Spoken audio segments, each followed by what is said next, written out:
Hello, hello.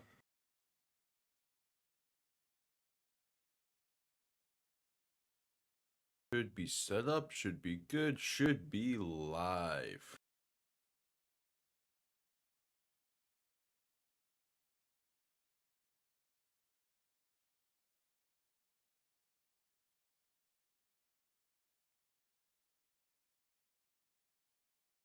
Again, should be a good one. Steelers, Commanders, man, should be game of the week. Should be a fun one. Oh, looks good on that end.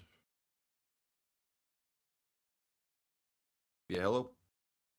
Hello.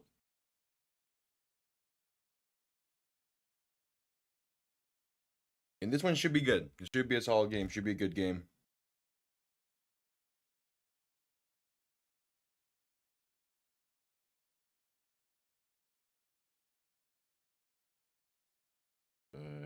There we go.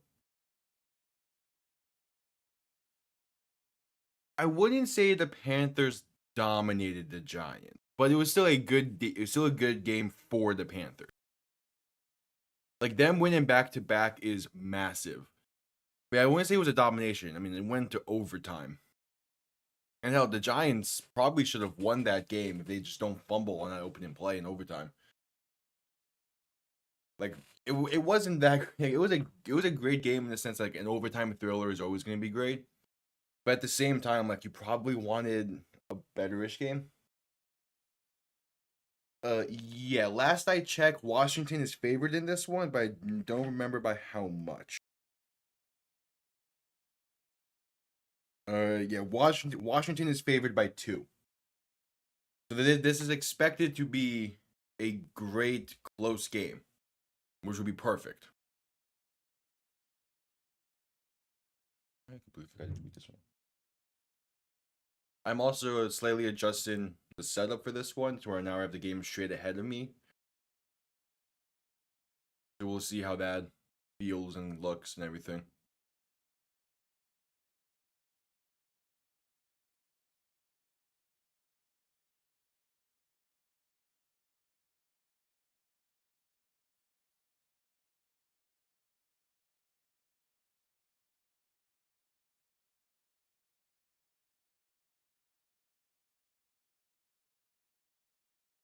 Yeah, I saw that, but at the same time, like I don't really care about and the MLS. I honestly I didn't even realize the season started when it did. I didn't even realize we were in the playoff moments until a friend texted me that they got bounced. Like I do not pay attention to the MLS or anything like that. In part because again, its biggest moments going on right now is during middle of the NFL season and start of hockey and basketball. Like those are my main focus points. All right, Pittsburgh will be getting the ball first in this one as the opening kickoff is mere seconds away.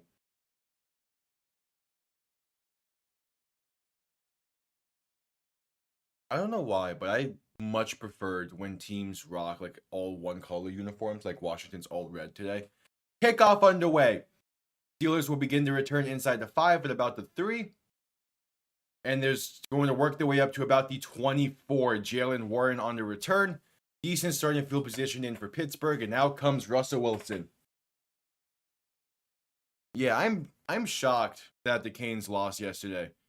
So I was busy doing other stuff. I was kind of like going through Twitter occasionally, and I was expecting to see some kind of massive Twitter blow up if the Canes would have lost. So I didn't realize until like 5 p.m. yesterday that they did.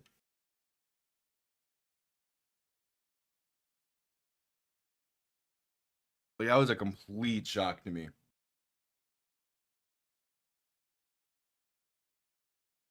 There you go. First play of the game. Russell Wilson under center, back behind him. Receiver sent in motion, going to hand this off up the middle for Najee Harris, and that's a gain of about 1.5 yards, maybe 2. Yeah, what? I also didn't really watch much college football yesterday. What was the reason the Canes lost? Because it feels like Georgia Tech is just a weakness for Miami. I don't get it.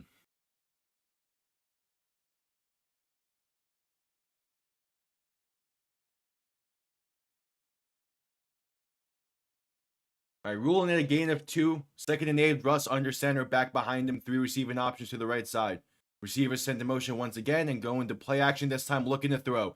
Dump off right side is caught and going to fight his way forward into past the 30 to about the 33 to set up a 3rd and short. That is no. That was Darnell Washington on the reception. It is weird seeing Bobby Wagner in the Commanders uniform. And I just even when he was in Los Angeles, it just felt like it just felt weird. He belonged in the Seattle uniform. It just fits better. All right, 3rd and 2. Russ shotgun back to his left. 2 receivers to each side. Going to hand this off right side, and that's Cordero Patterson fighting his way, but stonewalled just shy of the first down marker, a gain of about 1.5 when they needed 2. So Pittsburgh will begin this game with a 3 and out. I don't love that idea of doing that, of handing the ball off like that on 3rd and 2. Like, if you're gonna hand it off, make it from like under center or just not some kind of inside zone. Don't run outside on 3rd and 2. Yep, that's a 3 and out. So Pittsburgh gonna be set to punt this one away. Punt comes off clean. And return it. Muffed. The punt is muffed, but fell back on it at the 15. Wow, Washington got lucky.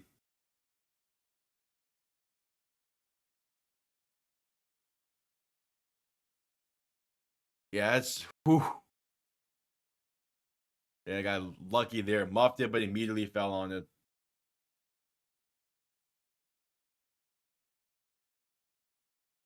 All right, so not the greatest of first drives for Pittsburgh's offense. Time to see what Pittsburgh's defense can do, as out comes Jaden Daniels for Washington's first offensive play of the game.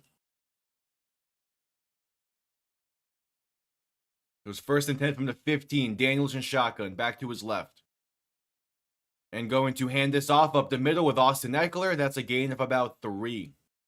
Yeah, no Brian Robinson today for Washington.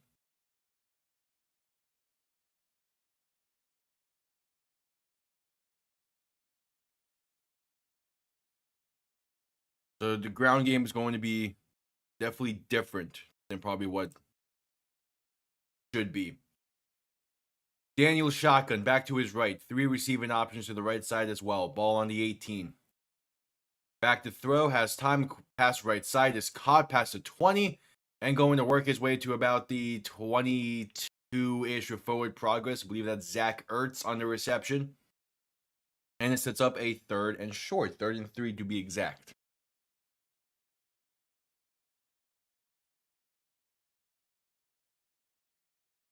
All right, and Washington going up tempo here. Daniels in shotgun, back to his right. 2 receivers to each side, looking for the 25-yard line.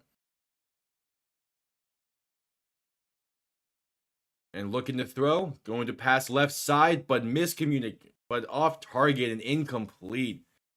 3 and out for Washington's offense. Yeah, they just weren't on the same page timing-wise.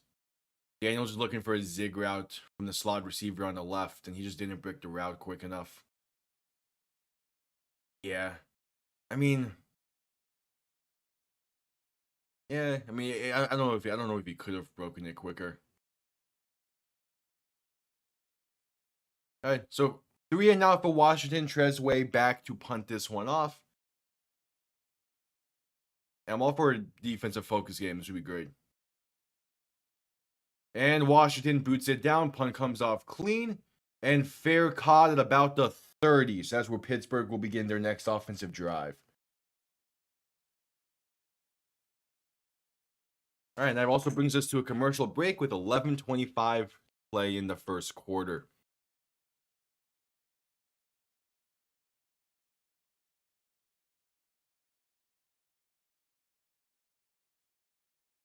And so first 2 drives of the game, both 3 and outs.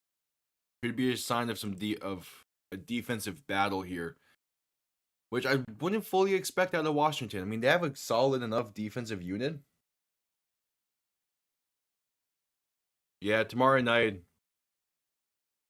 I mean, it's against Los Angeles, so they definitely have a shot. My main thing is, how are they going to bounce back? Because again, that game against Buffalo was probably the best game McDaniel has called since becoming the head coach. Like there really wasn't any mishaps in that game besides maybe not going for two there at the end. So I'm curious on if he can continue it, because if again, it's a very similar. If Miami plays a very similar game like they did last week, the rest of the season, or hell, just focusing on tomorrow, but they play a similar style of game tomorrow. I mean, like they should win. Like that was a game where the offense did plenty. Like they did their job, did enough to win. It just needed defense. You need the defense to step up a little bit, and they should be able to a bit more against the Rams in comparison to Buffalo. We're at commercial break. Let's check in with the rest of the league. Tie game still between New England and Chicago. Buffalo had a pick 6, so they have a 7-point lead. And yeah, all the other games still knotted up at 0.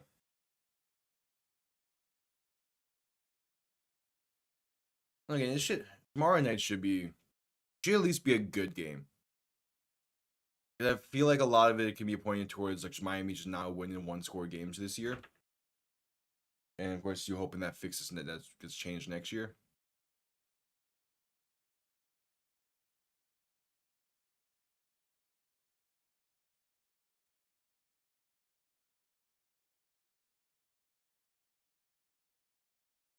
All right, just coming back from the commercial break, Pittsburgh about to have their second drive of the game.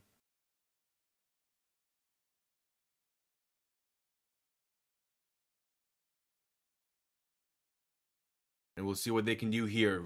Russ, shotgun, they back to each side. And go into play action, looking to throw. Pass over the middle is incomplete. Looking for Pat Fryermuth. And there is a flag thrown in the secondary. Probably going to be DPI or a defensive hold-in, so it'll be a first down Pittsburgh nonetheless. And that's the first down of the game. And yeah, but DPI is the call. And that's a fair call there. Yeah, he got there too soon.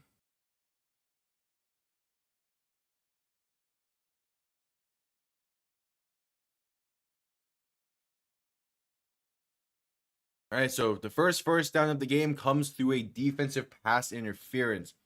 Now 1st and 10 from the 44. Russ under center, back behind him. 3 receiving options to the left side. And going to hand this off up the middle with Najee Harris, who's going to find a lane and get past midfield to about the 49-yard line. So a gain of 7 on the play. Just about. I feel like I hear Steelers fans so much, kind of not necessarily shit talk, but they don't speak too highly of Najee Harris. Always saying like he could be better in some areas, but I'm like he's been a very solid back since entering the league. As they hand it off to him up the middle on 2nd and 3, and he's going to fight his way, pushing a massive pile for extra yards. First down, Pittsburgh, a gain of about 8-9 on the play. Gets up inside the 45 to about the 42. Like, I just feel like Najee does not get the respect he deserves when it comes to how consistent of a back he is. Oh, and there is a Steeler. That's Broderick Jones, slow to get up and now limping. Ooh, that would be a big loss for Pittsburgh. I am jealous of how Pittsburgh has built their offensive line. They have drafted guys the past 2-3 years that I have wanted Miami to draft. Oh, did he get rolled up on basically? Yeah. Yeah, his legs got sandwiched. Ugh, that ain't good.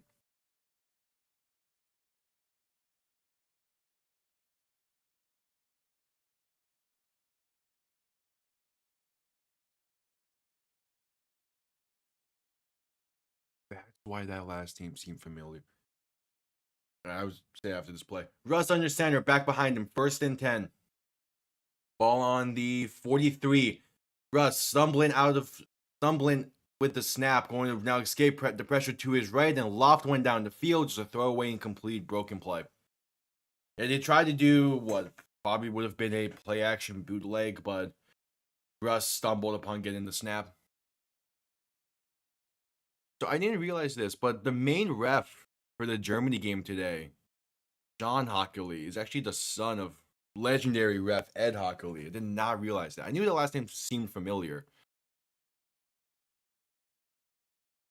Ed Hockley, one of the few great refs the NFL has had. All right, 2nd and 10. Russ, shotgun, back to his left. 2 receiving options to each side. Ball on the 43. Going to toss this left side with Jalen Warren. And going to final lane, and pick up a first down with a gain of 12 on the play.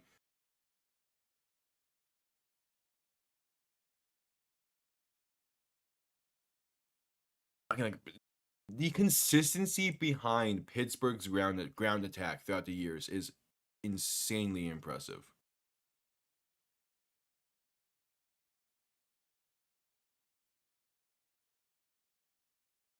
And I'm jealous of it. All right, 1st and 10. Russ and shotgun. Back to his right. 2 receivers to each side. Ball on the 31.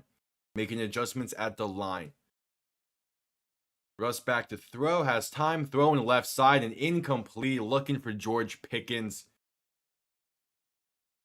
So a 2nd and 10 coming up.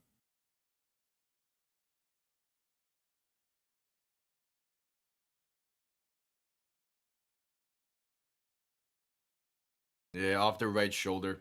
Pickens lost his foot in on the break on top of his route.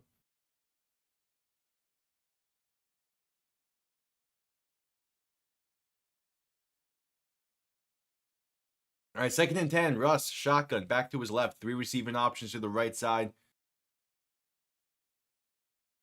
And to land this play clock wind down. Finally snap it. Pressure quick off the left edge. And Russ is going to toss it away. And off the shoulder pads, incomplete. But there is a flag thrown on there as well. So Washington sent a corner blitz from the left. It got home instantly. Russ did a good job just throwing it to the hot receiver. Oh, it's roughing the passer. So they got the pressure in, but again, Russ's decision, his quick thinking, forced a roughing the passer. Oh yeah, no, Russ has this season so far in Pittsburgh has shown that Russ is still a really good quarterback. But at the same time, with how Denver's been playing this season, they have good pieces. It's just simply that Russ did not belong in Denver. He wasn't a good fit there. Both with Hackett and Payton, he's not a good fit for those offenses. All right, 1st and 10 after the roughing the passer, ball on the 16. Russ under center, back behind him. And going to hand this off, Najee Harris up the middle. He's going to make one man miss, but be swallowed up instantly for a gain of about half a yard. It's hard to know exactly what Hackett's offensive style is because in all of his spots without Rodgers has not been great, and he hasn't had a lot of spots without Rodgers. But with Sean Payton, it's a very similar-ish style to what Hackett's would in theory be, which is you need a very accurate passer. And Russ, and that's also a very quick thinker, and Russ just isn't that. He's good at extending plays and play action. But that's not a style that Sean Payton likes to run a lot. All right, 2nd and 9, Russ, shotgun, back to his left. Washington, bring in pressure, gets picked up. Russ, throw in end zone, right side, and George Pickens! Holy touchdown, Pittsburgh! George Pickens, man.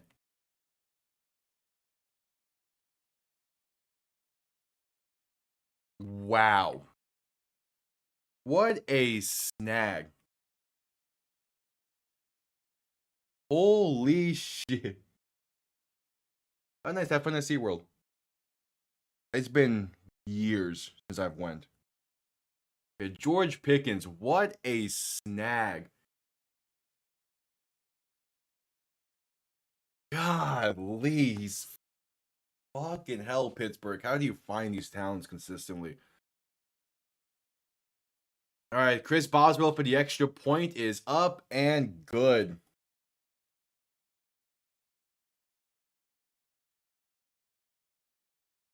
God, that's no. Just no. The adjustment to catch that ball. It was not thrown well. It was thrown kind of. I think it was supposed to be a back shoulder throw, but it was Russ put it inside a little bit too much there. And Pickens, what an adjustment to catch that ball and give Pittsburgh the early lead. Yeah, I mean Pickens, man. Here's the thing with Pittsburgh. They have consistently found very quality receivers.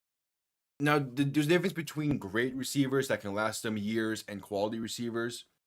So when I say that, I'm including Claypool and Juju in there because they were quality. He was like those receivers were quality for them for at least 2 years. But like Hines Ward, Darius Hayward-Bay, they drafted Plaxico Burress, Antonio Brown, Martavius Bryant, Juju, Chase Claypool, George Pickens, Deontay Johnson for a few years. And then even going into tight ends, Heath Miller, Pat Fryermuth, like they can find insane talent really consistently, and that's why they haven't had a losing season since 04 or 03.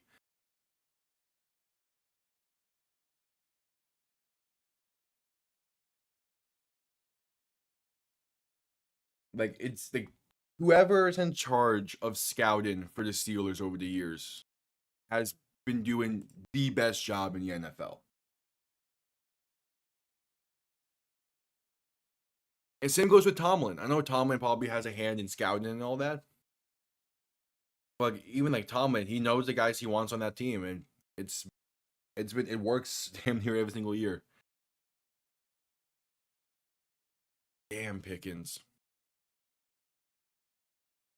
All right, New England has a 3-point lead over Chicago. Minnesota 3-point lead over Jacksonville, and Buffalo still up by 7. Every other game is tied at 0. All right, at commercial break, quickly can use this time to say if you're a new subscribe, really appreciate it. Leave a like while you're at it as well, as you can tell by the jersey. Also a big fan of the spring leagues, and we will be doing UFL content when that rolls around. March 28th is the first game. So, again, really into football, stick around. Also going to try to do some basketball and maybe NHL stuff. And some basketball and maybe hockey stuff when the NFL season ends and have a little bit more time. But yeah, subscribe, really appreciate it. Trying to get to 300 by the end of the year as well. I'm going to be like 282 right now. All right, coming back from the commercial break after the 7-play drive for Pittsburgh that results in the George Pickens touchdown. We'll see what Washington can do on their second drive. 8:33 to play, and here comes Chris Boswell to kick this one down. This will be returnable, beginning from inside the 10, and going to work his way to about the 30. All right.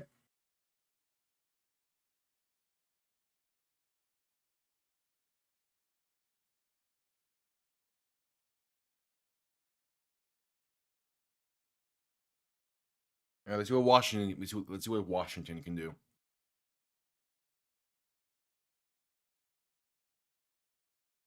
Wait, did I pick Washington to win this? I think I did. I was assuming I did. All right, first play of the drive, ball in the 30. Daniels, shotgun, back behind him. 3 receivers to the right side. And going to quick pass this left side to scary Terry McLaurin. He's going to get about 9.5, 10 on the play. Great play on first down to set up a second and short. Yeah, it'll be second in inches, just about. Pick Tampa, pick Minnesota, pick Chicago, pick Buffalo, pick KC. Oh yeah, I picked Washington. All right, 2nd and 1. Daniel shotgun back to his right. 2 receiving options to each side. Going to hand this off, but it gets blown up in the backfield for a loss of about 2. I believe that's Patrick Queen getting the pressure in there and forcing a 3rd and 3. Yeah, that's.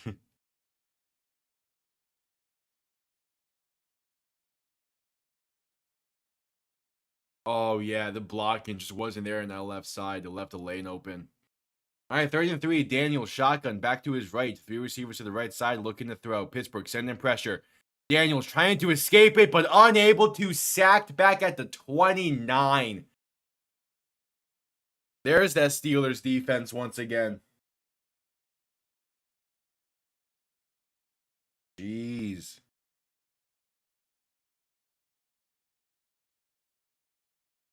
mean, yeah, the Steelers know, like, they sent the pressure. Daniels had someone over the middle. Just didn't see it. All right, that was Alex Highsmith on the sack, right? Yeah, Alex Highsmith. And Washington going to send this one down. Back to back 3-and-outs. Not a great start for Washington. All right, punt's going to be come off clean and return beginning from about the 20. And going to work his way out of bounds near the 20 as well. The punt was caught at the 20, but it forced him back an extra like 5 yards before the return actually began. And with 6:35 left, we will head to commercial. 35 left.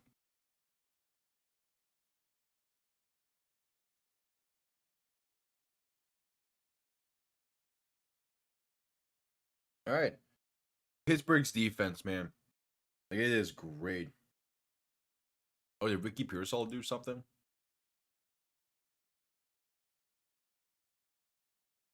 Ricky Pearsall, touchdown for San Francisco.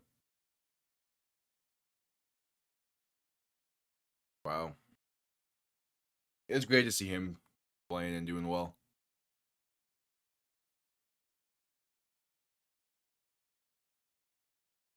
I'm kind of shocked of how Tampa's been playing so far today, though.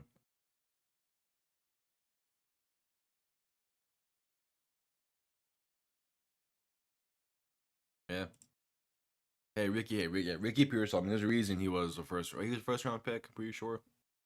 He's a great talent.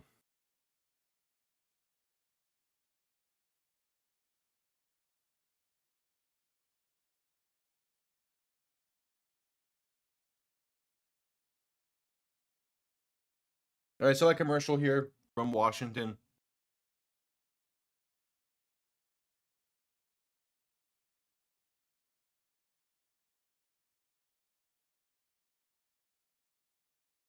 Pittsburgh with a great opportunity here to extend this lead. I mean, with how their defense has been playing.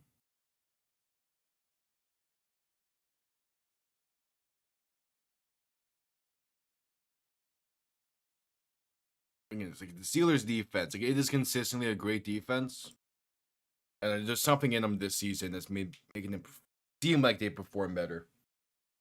And even so far today, it's been great for them.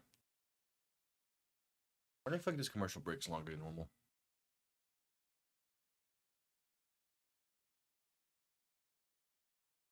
There we go. Just coming out of the commercial break.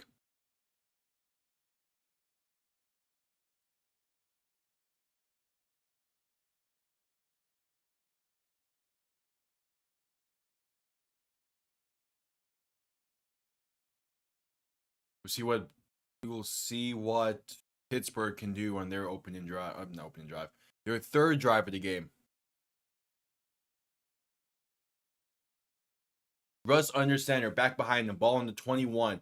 Going to play action, looking to throw. Pressure comes in quick, and Russ is sacked back at the 12. Hey, Washington can dial up a blitz themselves.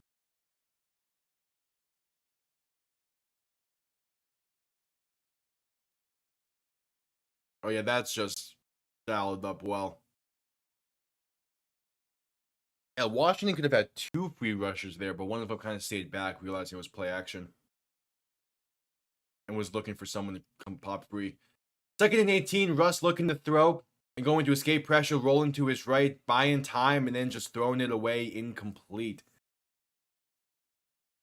So Washington's defense now making some more plays again after letting up the touchdown on the previous drive. Yeah, I mean, yeah, it's just good coverage. Not really anyone too open. I mean, maybe you force one outside there, but I like the decision. I like the decision to just throw it away.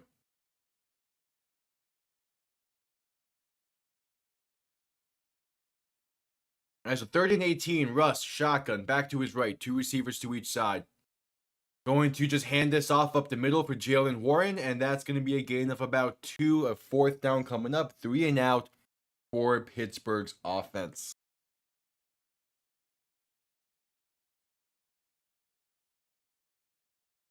Fuck, we're getting announcements of this now?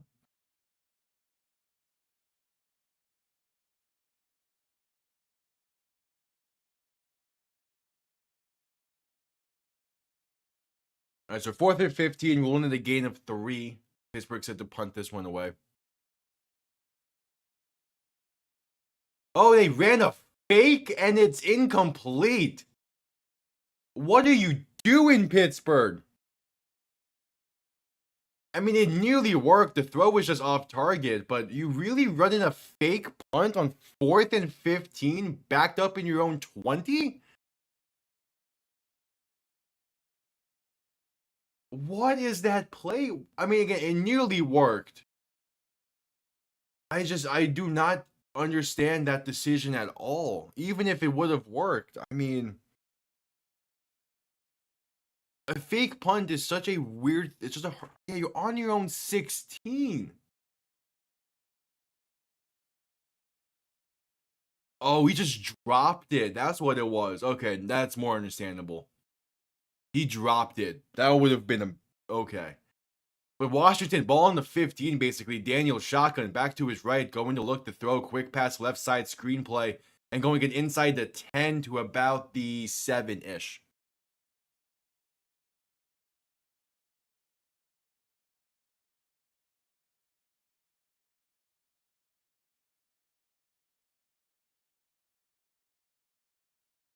All right, so 2nd and 2 after the gain of 8. All right, 2nd and 2.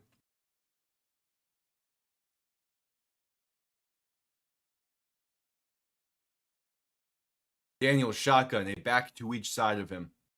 12-yard line. Or 7-yard line. Handoff up the middle, Austin Eckler, and going to get down to about the 1.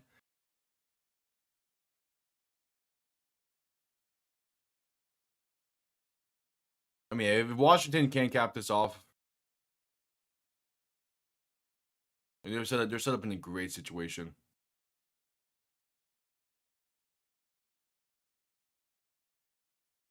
Unknown for the role.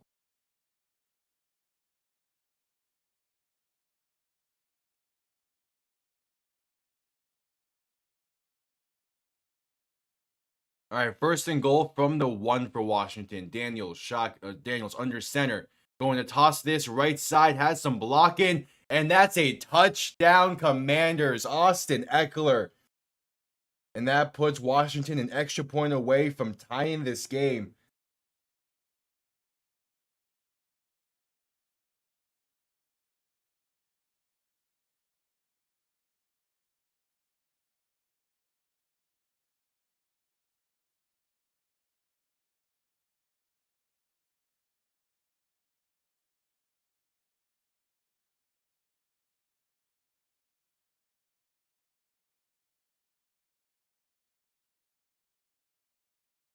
And the extra point to tie the game is up and good.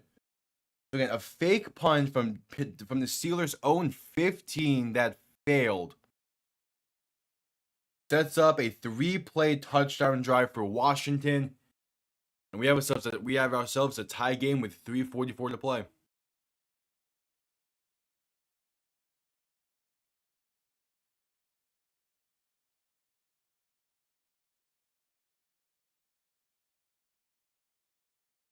And it brings us to a commercial. And so, D23 Brazil was this weekend, so we're getting a bunch of announcements for movies and shows and shit. So I just saw an announcement related to season 2 of a show that I like. That's what I was doing. Oh, is Denver outplaying KC right now? Hey, I would love it if KC loses today. I picked them to win, but honestly, at this point, I'll take them to lose. I mean, it's yeah. Denver's at KC's 10, but it's still tied.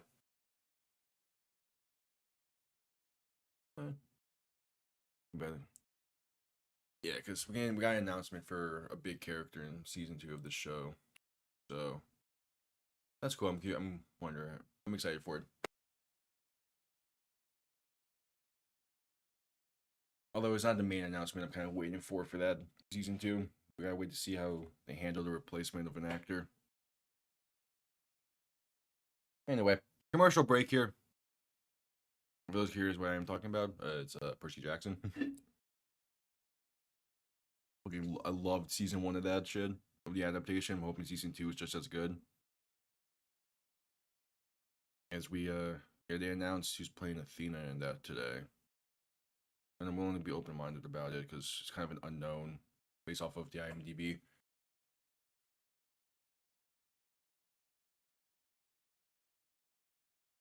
I would say I don't know who I would prefer KC to lose to, either today or Buffalo next week. They need to lose soon if they are going to lose. Play Buffalo next week at 4:25. I mean, I'm also not completely shocked that Denver is playing really well, because like the way Casey's offense has been playing this season isn't the greatest. It's their defense that has put them in such a good spot. So like if you can just handle business and take what the defense gives you, basically, like KC is a beatable team. You just need you need your offense to play a pretty solid day. It feels like they're more beatable than they were last year. It's just their defense is what makes them not, or not as much. Kickoff off the back of the end zone for a touchback. Pittsburgh will begin this next drive from the 30. It's like with the way Casey's offense is playing this year, like you usually need to like take advantage of situations. They've come close to losing a good chunk this season. Like they're just doing a good job in one score games, making plays late.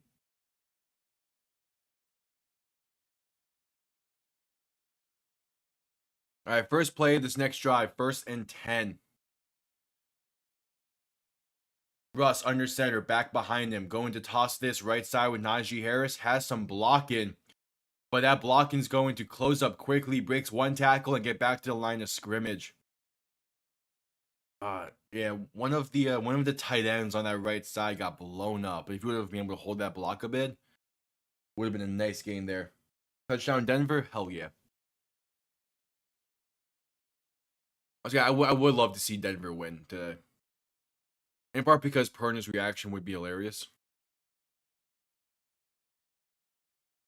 Also, Casey needs to lose at some point, and I'd rather them lose in regular season so that we can possibly see a great playoff run. Russ under center, back behind him.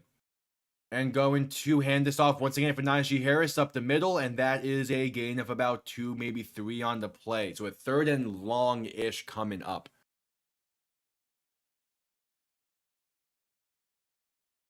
But yep, there's the highlight of it.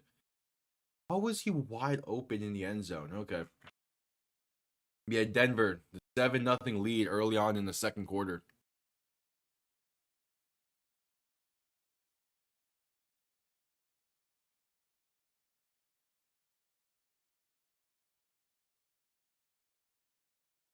At 3rd and 8, Russ, shotgun, back to his right. 3 receiving options to the left, looking to throw. Going to toss this deep, left side, and incomplete. Just off target for Van Jefferson. And that's a 3-and-out once again for this Steelers offense. The other reason why I don't get the fake punts is because your defense is playing so well. Yeah. Too far outside. All right, so 4th and 8. 4th and 8. Pittsburgh's going to send this one down. Punt comes off clean. And it's not a great punt. Fair caught at about the 29. And that's where Washington will begin this next drive with 2:07 in the first as we head to another commercial break.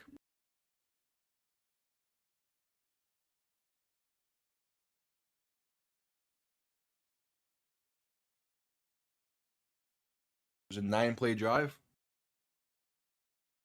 Yeah, I feel like if you're going to score on KC, there's not the highest of chances you're going to do it in less than 5 plays. Even if you get ball in good field positioning. Like, how has KC been playing today in general? 4 for 6 from Mahomes, 22 yards. Ground game's not doing anything for KC, huh? Four carries for 8 yards for Kareem Hunt. Then Mahomes has 1 carry, 12.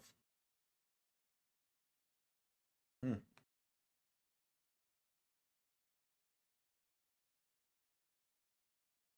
I mean, I feel like KC will be able to turn it around at some point in this one. But at the same time, I don't know. At the same time, like it's like a divisional matchup like that is such a weird game to try and predict. Because like New Orleans has a 3-point lead over Atlanta right now, just because like defensive matchups mean that much more. They mean that much more, because no matter what record your team is, they're gonna play that much better.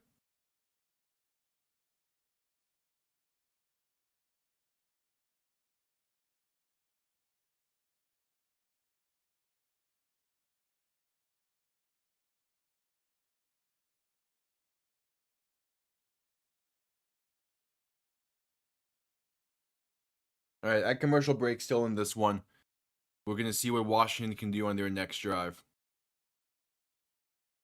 Like, there's a chance that Pittsburgh royally screwed up with that fake punt, because you gave Washington some momentum with them getting that touchdown. And then the 3-and-out, the next one. We'll see. We'll see.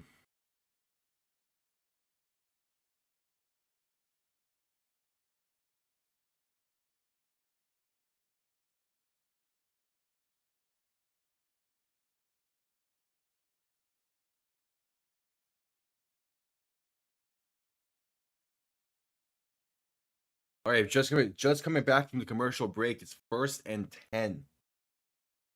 That was a 9-play drive. All right, ball on the 29. Daniels, shotgun, back behind him. 3 receiving options to the right. And going to hand this off, but it gets stuffed instantly. A loss of 3 on the play for Pittsburgh's defense.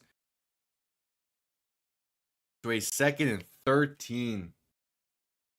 Joe Flacco is 2 for 7 with 2 picks.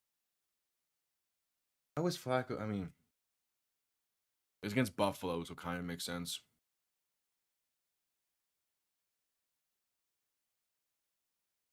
All right, 2nd and 13. Daniel, shotgun, back to his right. Going to shift it back to his left. 3 receiving options to the right side. Back to throw. Has some time going to escape pressure and just throw it over the middle back behind the intended target, incomplete. The pocket was there for a second. But with the Steelers defense, that pocket don't last long.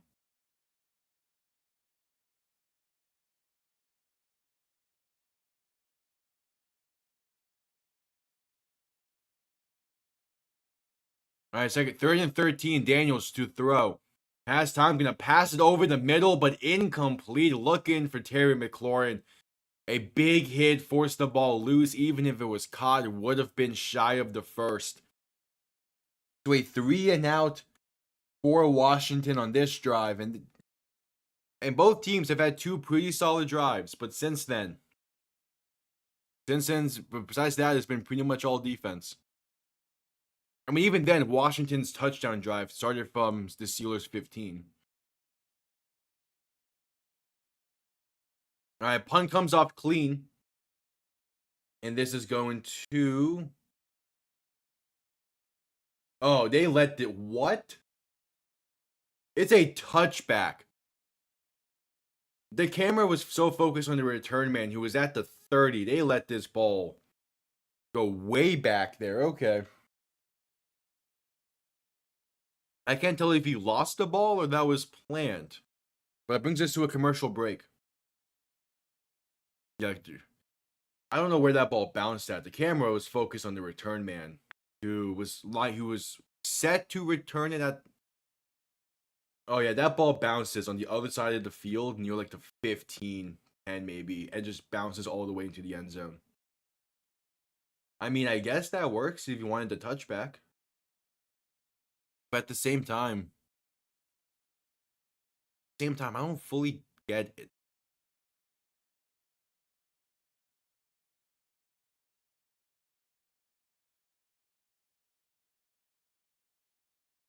All right, so 1st and 10. A minute 11 to play in this first quarter. Russ in shotgun, back to his right. 2 receiving options to each side. Going to quick pass this to the right for a screenplay. Breaks 1 tackle and going to work his way for a gain of about 6, maybe 7. So a 2nd and 3 coming up. Just about. That was... When I see the last name Austin on someone, I immediately think of Tavon Austin. I know for a fact that's not who it is. Calvin Austin on the reception. This is also last week before the Steelers finally play a divisional game.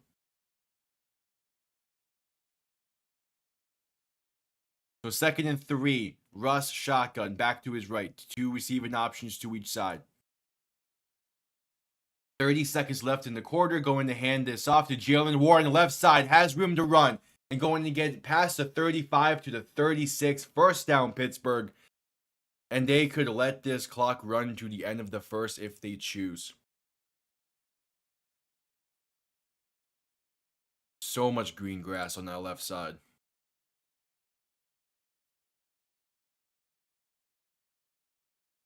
And clock ticking. 2, 1. That's the end of the first quarter. All tied up at 7. With the Steelers having the ball on a 1st and 10 from the 36 when we get back from this commercial break. New England up by 3 still over Chicago. Buffalo up 10-3 over the Colts. Jacksonville up 7-3 over Minnesota. Denver up 7-0. New Orleans up 3-0. San Francisco up 7-0. And that's the scores from around the league.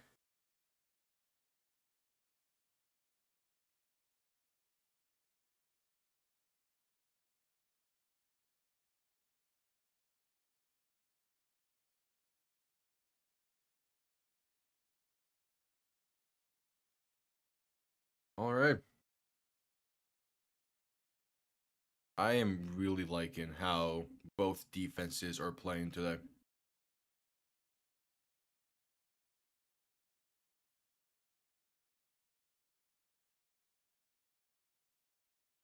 To be fair, it is Pittsburgh. It is the Steelers' defense, so you kind of expect them to play well. More so this Washington defense that I wasn't fully expecting to be able to keep up. So far, they have been.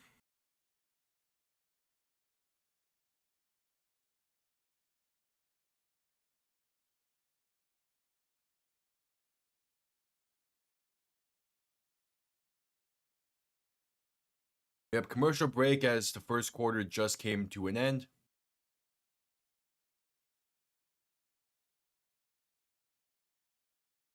And we await the start of the second. And it's been a impressive... Yeah, I would say it's been an impressive day so far by Washington, especially their defense. Though both offenses are just not doing a whole lot.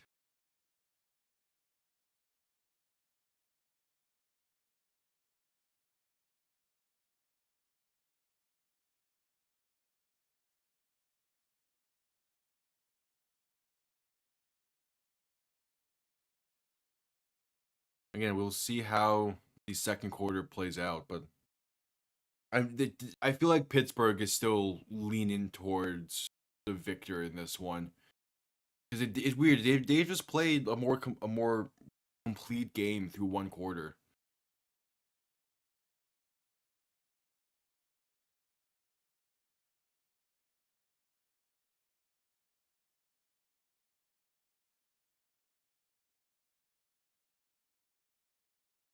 All right, here we go. Start of the second. Russ in shotgun. Back to his left. 3 receiving options to the left side. Ball on the 36. Play action looking to throw. And Russ is going to dump it off over the middle to Jalen Warren for a gain of about 3.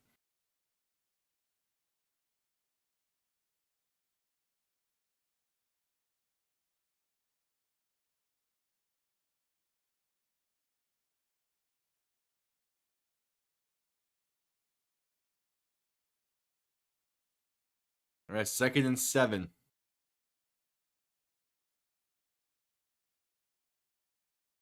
Russ under center, back behind him. 2 receiving options to each side, ball on the 39.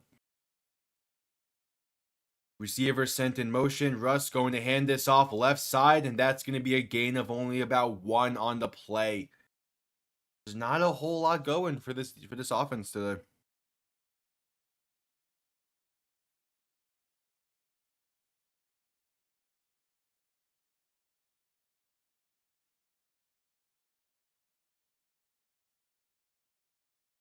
So 3rd and 6 coming up.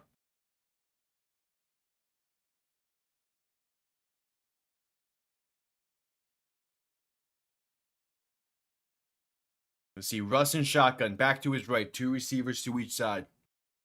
Going to look to throw. Quick pass right side as Washington was sending pressure. It is caught by Pickens, but brought down shy of the first down marker. Will be a 4th and 2, 4th and 1.5 coming up. We'll see what Pittsburgh decides to do. I like the idea of just getting a quick pass out there. And but the thing is, if you're gonna do it, make it at the sticks. That way you're not banking on a broken tackle or anything.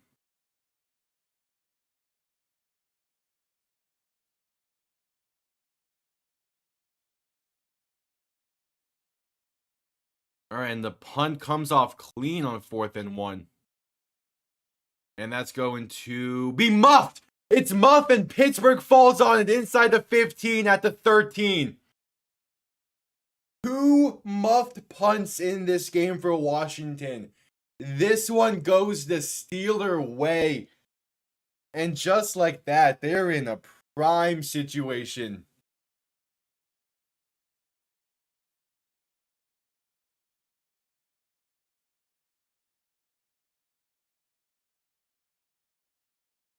Off the face mask and couldn't hang on. Wow.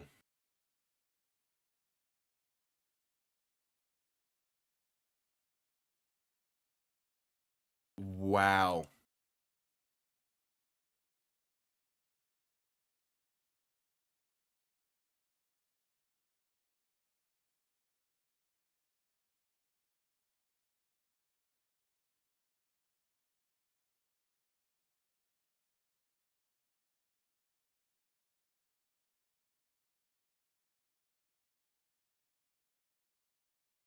Jeez.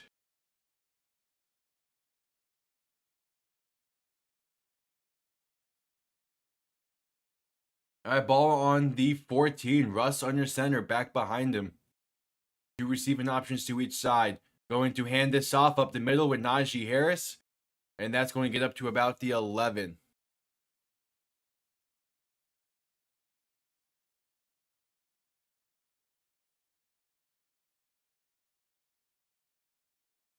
Like, jeez.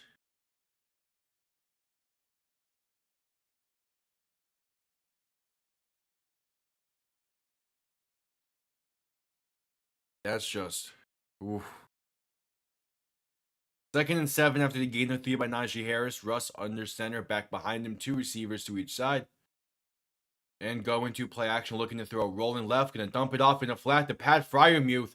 And he's going to get to the 3-yard line. Enough for a Pittsburgh first down. So a 1st and goal coming up.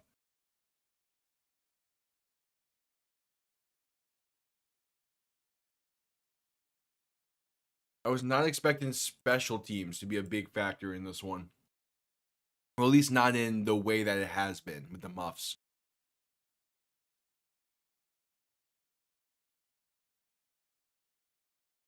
All right, so 1st and 10, ball on the 3. Russ under center, back and fullback behind him. Going to hand this off left side for Najee Harris. Going to try to cut it up the middle. And he's going to be stonewalled at the line of scrimmage for no gain.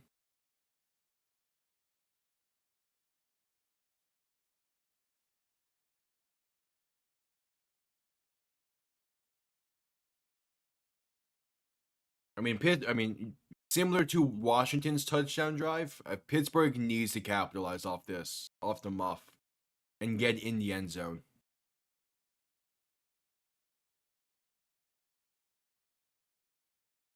And a 2nd and goal. Ball on the 5 now. Russ in shotgun, back to his left. 3 receivers, left side as well.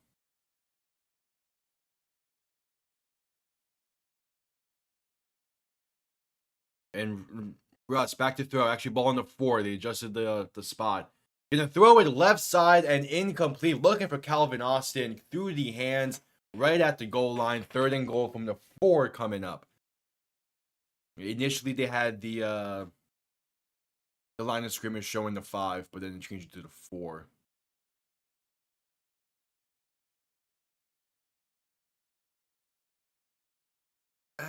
I mean, oh, he had someone more open over the middle and even in the back corner, but I mean, went through the hands. It was a good throw. Can't make too much fault of it. So 3rd and goal. Russ, shotgun, back to his left. 3 receivers to the right. Pittsburgh still yet to convert on 3rd down today.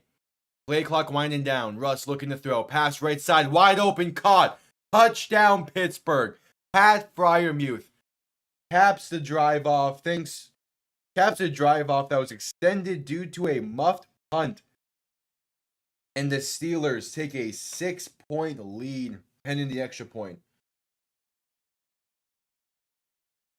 Yeah, I mean, again, it's the Steelers. The Chiefs' offense has not been playing great this season. Like, the offense is not the reason KC is undefeated. It is 100% the defense. The extra point is up and good. Like, I'm not shocked that Denver's defense is able to make stops in this one so far. The question is, can they make stops in the key moments?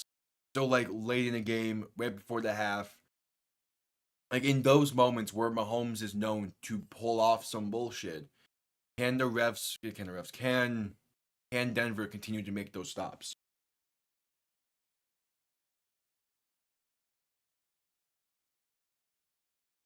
Or can Denver get to a point where they have a big enough lead and they don't really necessarily need to make those stops?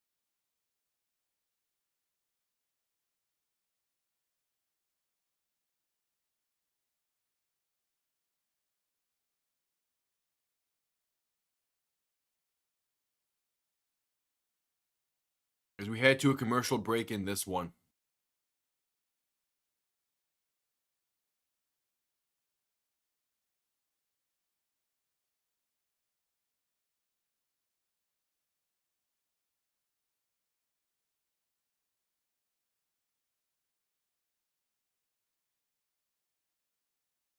All right.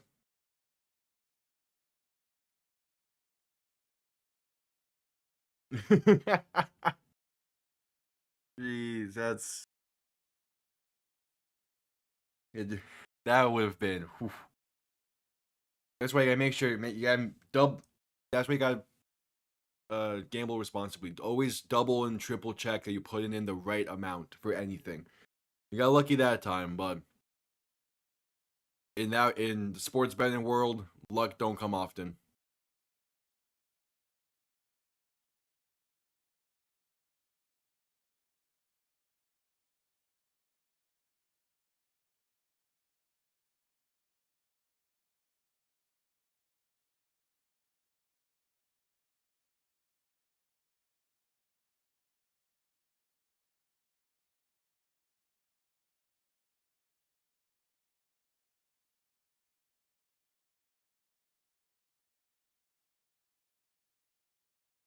But I mean, again, that was a good game by Carolina today. Although again, like the second half was not great on their end, but I mean the defense stepped up.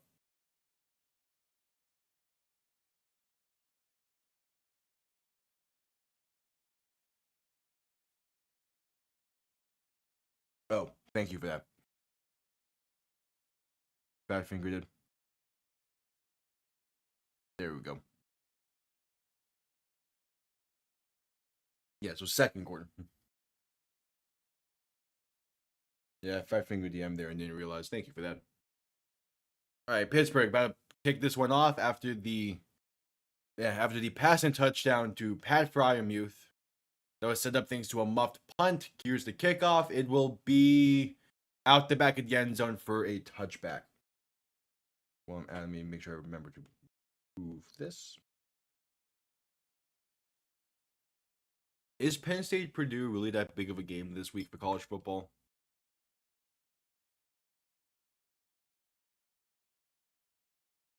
I guess for CBS it might be.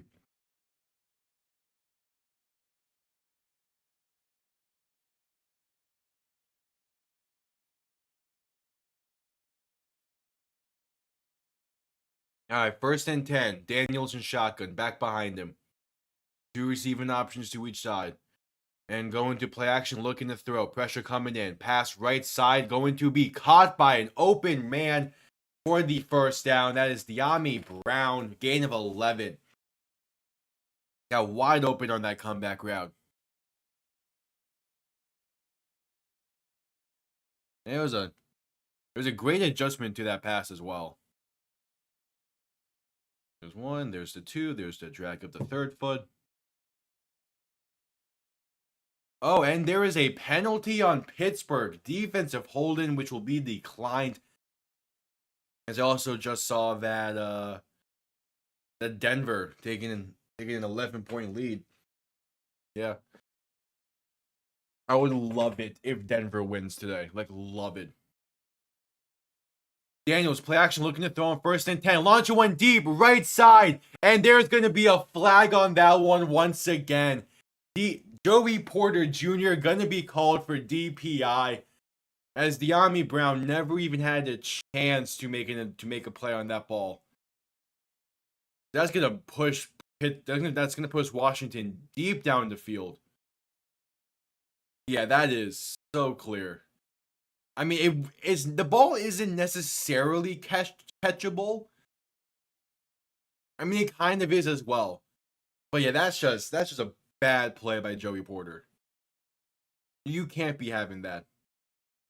Oh, damn, Josh Allen threw another interception today? Hell yeah, finally he's throwing picks. Daniel shotgun back to his left. Ball on the 41 now, going to hand this off to Austin Eckler. Going to cut left side, has room to run. Inside the 30, breaking tackles and sprinting his way to the 26-yard line.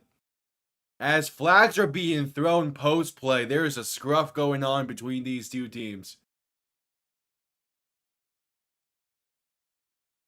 And the Colts took a 3-point lead.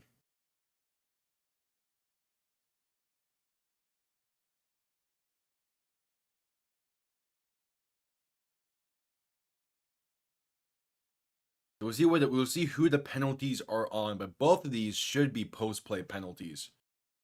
Or whatever the flag is. Assuming there's one on each team, I would imagine they would just offset and the play would stand. 2 fouls in play, 1 by each team, both going to be unnecessary roughness. Penalties offset. And yep, they keep the result of the play, 1st down Washington. Alright, that's fair.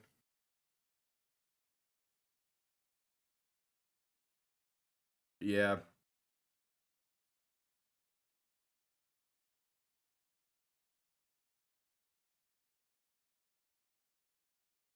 Yeah. I do love seeing the physicality of this. I mean, both teams are clearly ready for this to be their year. I mean, like Pittsburgh's looking to catch up to Baltimore after they got their win on Thursday night. Daniel shotgun back to his right, going to quick pass to this right side, trying to screenplay. That's just going to go absolutely nowhere. Loss of about 3 on the play to the 29, and there's a clear misunderstanding of that play, as there were 2 receivers looking to catch that screen pass. God damn, how did Cortland Sutton get behind the defense like that? What sucks is I wasn't expecting KC to lose this week, so I don't have any champagne or anything to cheer when they do. To honor the spirit of 72. 2nd and 12, Daniels and shotgun back to his left, 3 receiver and options to the right side, ball on the 28. And going to hand this off right side for Austin Eckler. He's going to lose yards on the play. Back to the 30. Patrick Queen on the tackle, and back-to-back negative plays for Washington.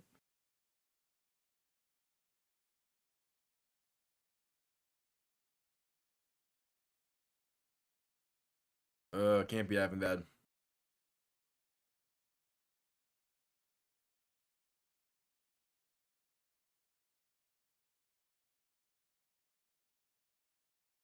All right, 3rd and 14. Daniels alone in shotgun. 3 receivers to the right, 2 to the left. 3rd and 14. Looking to throw. Pass over the middle is going to be incomplete. As that was nearly a hospital pass towards De'Ami Brown. There's a dangerous throw. God damn, what a throw by Derek Carr to put the Saints up 10.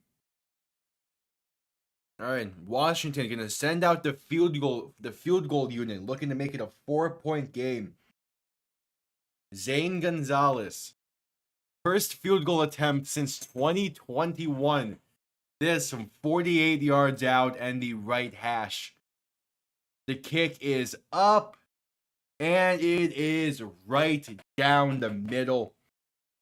Washington going to make this a 4-point game with 8:11 to play in the second quarter. Really? I need to see how egregious this was then.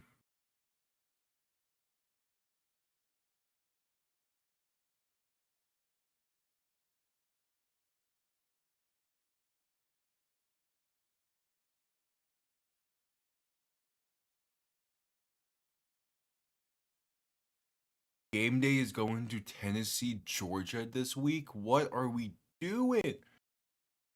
There has to be a better game than Tennessee and Georgia this week for college game day to go to.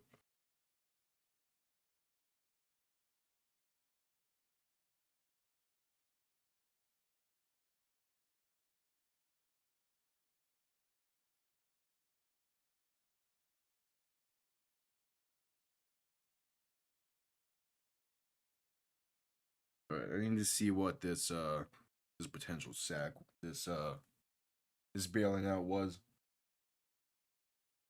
But yeah, Casey now is first goal from the 6. Was this really?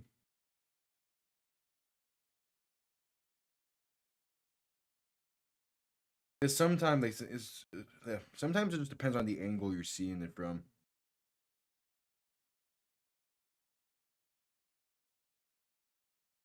As we sell a commercial here.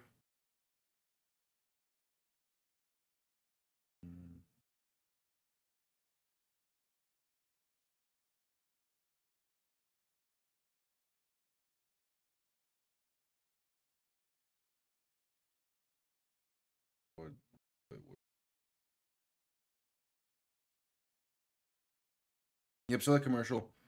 Here we go.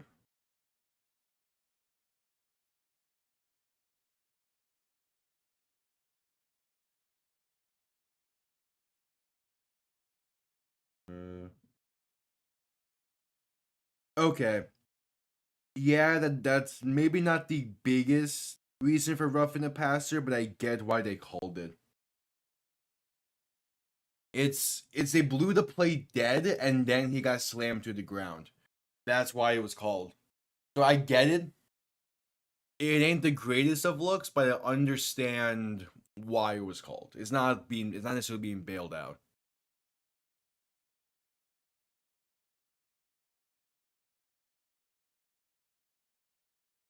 It is just they called the play dead and then he got slammed to the ground.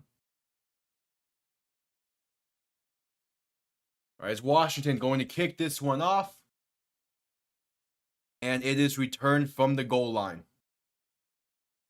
Going to work his way past the 30.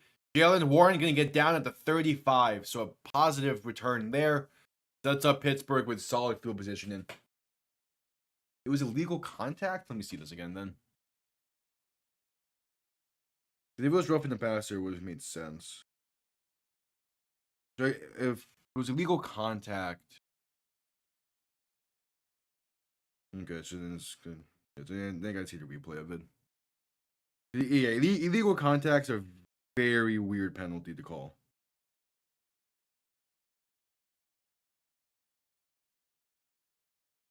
All right, Russ and shotgun back to his right. 2 receiving options to each side. Russ back to throw. Quick pass left side. Incomplete, off target.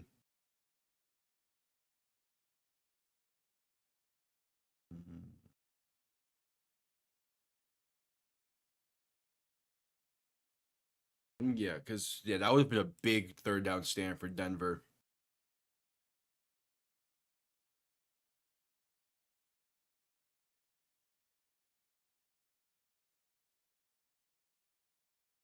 Illegal contact. Oh, it was on Brandon Jones, former Dolphin. To me, calling a safety is definitely weird as well. 8 minutes to play in Pittsburgh, Washington. Russian shotgun back to his left, going to hand this off up the middle for Cordell Patterson. Gets to the 40 again for about 5.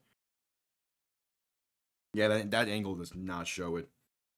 But it seems like specifically was hands to the face, which that would make sense. All right, 3rd and 4 coming up for Pittsburgh. After a gain of 6 by Cordell Patterson.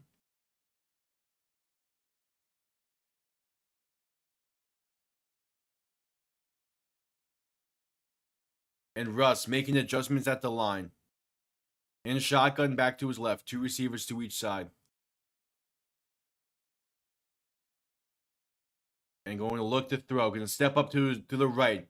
Trying to find somebody. And now just going to keep it himself. And diving forward for a gain of 6. Enough for a Pittsburgh first down.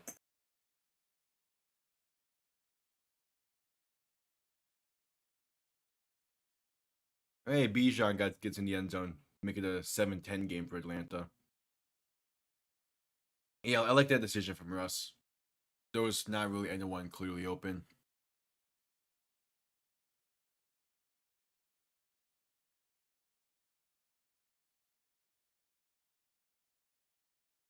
All right, so here we go. 1st and 10. Russ under center, back behind him. And going to hand this off up the middle, and that's going to be about a loss of a half a yard. Should have been a loss of more, but Jalen Warren breaks a tackle in the backfield.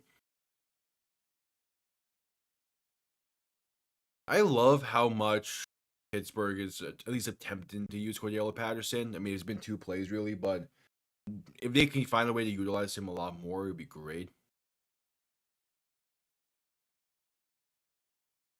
So Russ under center, back behind him, 3 receiving options to the left, going to play action, looking to throw. Has time, stepping up in the pocket. Now going to try and roll out to the right and just throw it away, incomplete, as he took a shot in the backfield. Yeah, he gets drilled.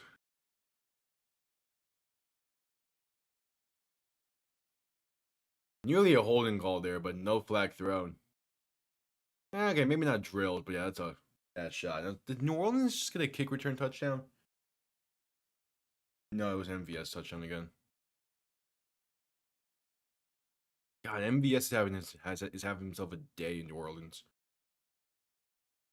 All right, so 3rd and 10, and the play clock is going to expire. Pittsburgh's calling their first timeout.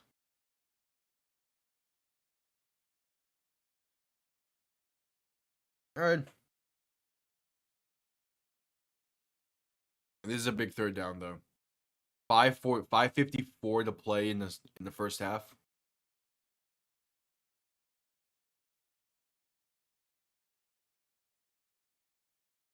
I mean, it's not necessarily big in part because their defense is playing well today.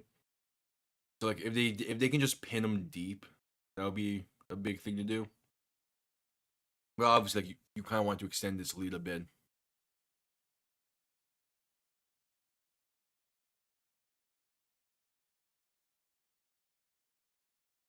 All right, 3rd and 10.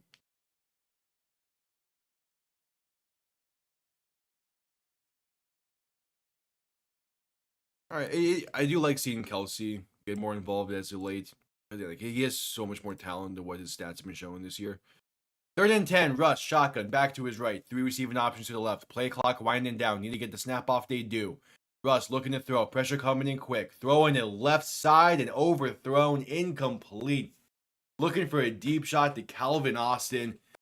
And the connection is just not there. Like Kelsey's Kelsey has a touchdown in this one today. I'm not too shocked because he's been their main offensive weapon as of late. I mean, they do have DeAndre Hopkins who played well against Tampa, but 2nd game still. Or 3rd game now at this point, whatever.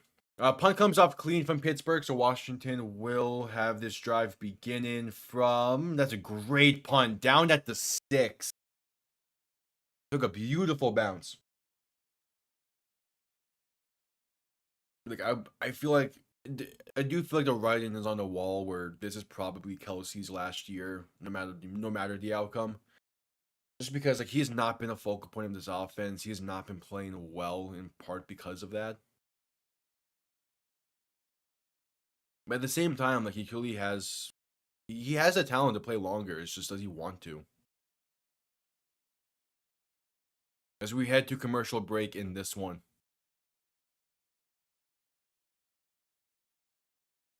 Right, but Jacksonville up 7-3 over Minnesota. New England takes a 10-3 lead. Buffalo up 17-13. Denver up 14-10. San Francisco up 10-3 as that game's about to go to halftime already. Damn, how is San Francisco Tampa just about to go to halftime? We still have like 5 minutes in this one. For the half. That's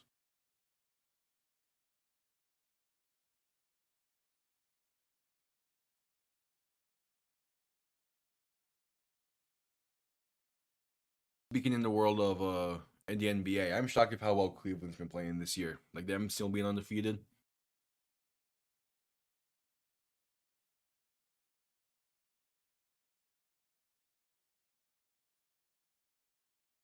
There's still a commercial in this one. Can quickly use this time since we're at commercial. Subscribe if you're new. Greatly appreciated. Leave a like while you're at it as well. Bunch of play-by-plays all season long, including in the spring when a UFL starts up. We'll be calling a bunch of those games as well. Hence why I'm gonna be wearing my XFL jersey for the foreseeable future in non-Dolphin related games or non-games or games where I don't have that team's jersey. He's figured the UFL is a lot of fun. Is where I do a little bit more of the experimentations with stuff when it comes to how stuff's gonna work with these play-by-plays. Just get a feel for like how the NFL season will go. Yeah, the UFL is basically my preseason, and it's fun. Those games are always a lot of fun to do and to call as well. So stick around for them as well. If you're into football, it's just more football. And again, the UFL games can get really good and really intense as well. And plus, when the NFL season ends, we'll be doing a little bit more NBA related stuff here, maybe some hockey, but also a bunch more video essays related to both the NFL and NBA. There's a whole bunch more even during the off season. So stick around, really appreciated. Really appreciated. As we're just coming out of the commercial break, Washington with ball at about the 6-yard line. Daniels in shotgun, back to his left, 3 receivers to the right, and going to keep it himself. Read option left side. And going to get a gain of about 5 up to the 6. Or up to the 11-yard line, my bad. Just under 5.5 to play in this first half.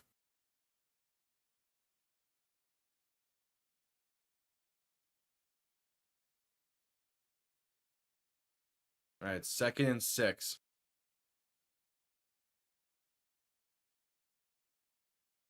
Daniels in shotgun, back to his right. 3 receiving options to the left side. Going to be rolling the ball at the 10. Receiver sent in motion from left to right. Daniels looking to throw. Going to pass this left side, and it's caught. They're saying at the sticks, enough for a first down. Terry McLaurin catching it through the contact. Yeah, it's a good grab, and yeah, it's at about the 11.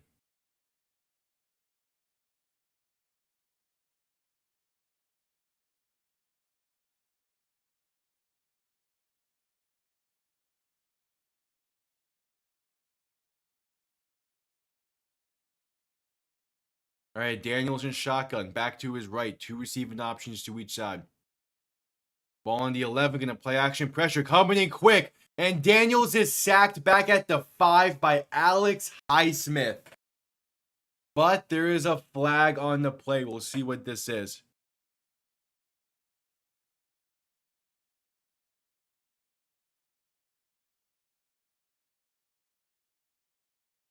But this could be a disastrous play for Washington pending the penalty. I see one rough signaling Holden. We'll see though.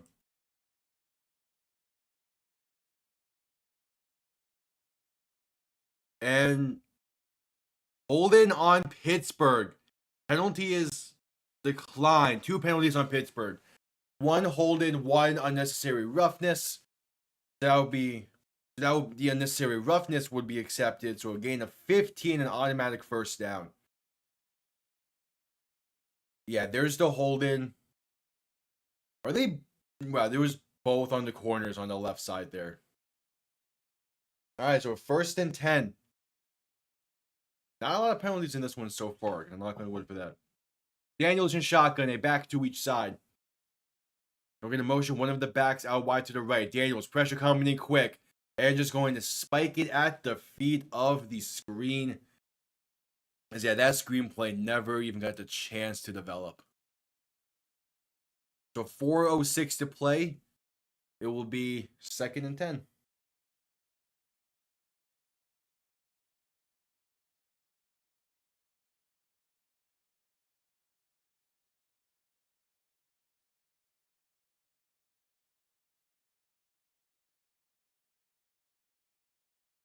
So Daniels alone in shotgun for 2nd and 10. 3 receivers to the left.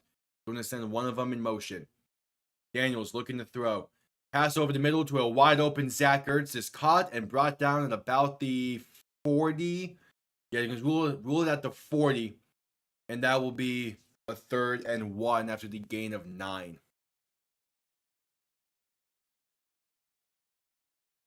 Oh, yeah, Kelsey was wide open for that touchdown grab. This is showing the replay now. Oh, and Ertz being forced off the field due to his shoe coming undone, it seems.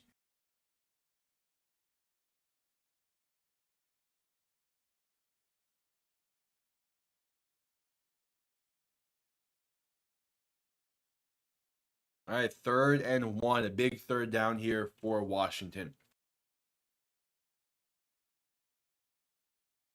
As Zach Ertz got to tie his shoe now on the side. He'll be missing this again. Big time 3rd and 1. You would want a guy like Zach Ertz on the field for this play. As Daniels going to be under center, back behind him. Washington yet to pick up a 3rd down today. Need one here. Going to end around right side, and that's going to be enough for a first down, gain of 3, maybe 4. And they keep the drive alive. Austin Eckler on the end around. That looks similar to what? Yeah. It was similar style to Pittsburgh's early first drive where they did the outside zone on third down, but end around just functionally have a better shot than just standard outside zone. Daniels play action looking to throw on 1st and 10. Quick pass right side is too far outside, incomplete. Looking for De'Ami Brown. Yeah. So a 2nd and 10 coming up. Yeah, Cliff Kingsbury's been doing a good job as the OC this season in Washington. Going to be curious to see how he can keep going throughout the rest of this season and what is a very, very tough matchup for him today. So far, been doing decently well. Just under 3 minutes to play. 2nd and 10. Daniels in shotgun. 3 receivers to the left side. 2 receiving options out wide to the right. Quick pass over the middle is caught. And that is Zach Ertz for a gain of about 9 on the play. So another 3rd and short coming up. A 3rd and 1. Washington going up tempo. Daniels in shotgun. Back to his right. 3 receivers to the left. They are about about half a yard shy of the first. Daniels, handoff up the middle. And he's going to fight his way for a gain of 3. First down, Washington. Keeping the drive moving once again. And that was someone who's not even on the roster sheet I have for Washington. Cool. Daniel, shotgun, back to his right. 2 receivers to each side. 1st and 10 from inside the 45 at the 44. As that will bring us to the 2-minute warning. They don't get a snap off in time.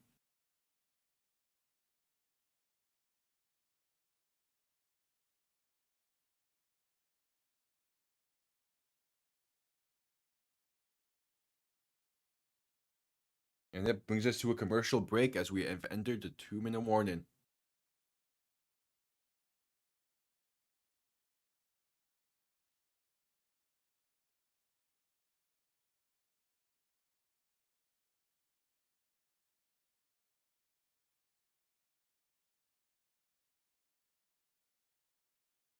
All right, and commercial break. I expected this game to be great. Kind of expected a little bit more of an offensive showing from Washington, but I mean the defenses have been playing well, and that's one thing that is like important to note because like a defensive game can be really fun to watch if it is the right matchup. I mentioned this during the first half of the Thursday night game, where a matchup like Steelers Commanders or like two high end teams, or at least two teams with good that have good offenses, when they play a defensive game, that's good defensive football to watch. Because you know that the defenses are legit playing well and are making good plays. When it's a matchup like Giants Panthers, when those two teams don't have that great offenses, then yeah, it's going to be a defensive showing, but not because the defenses are particularly great in themselves. It's because the offenses are just that bad. And that's why like I love a defensive game when it's between two teams that you know their defenses are playing well at that moment. And like, there is that important distinction to be made. Because again, like defensive in quotes, a defensive game similar to this is a good defensive game. The same way there are good and bad offensive games to watch, there are good and bad defensive games to watch. And in case a bad offensive game, which is a game between two teams that maybe not typically have great offenses, or at least good offenses, and they're still putting up like it's still a 35-30 game because the defenses are playing that bad. The same thing in reverse is a bad defensive game. Those exist.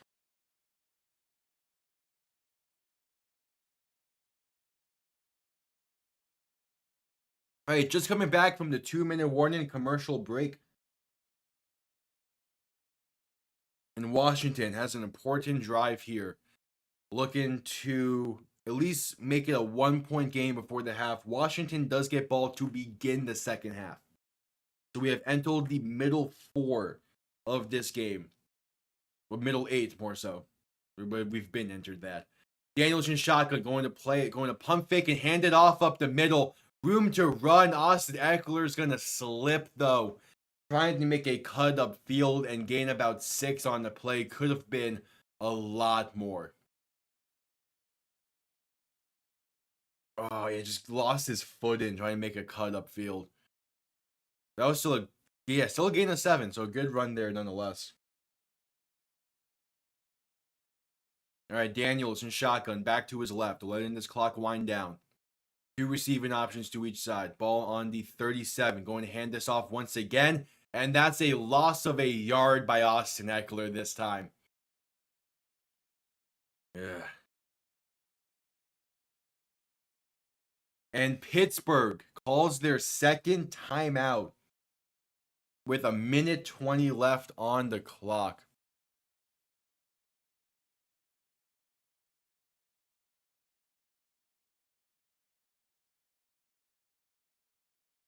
Oh, man.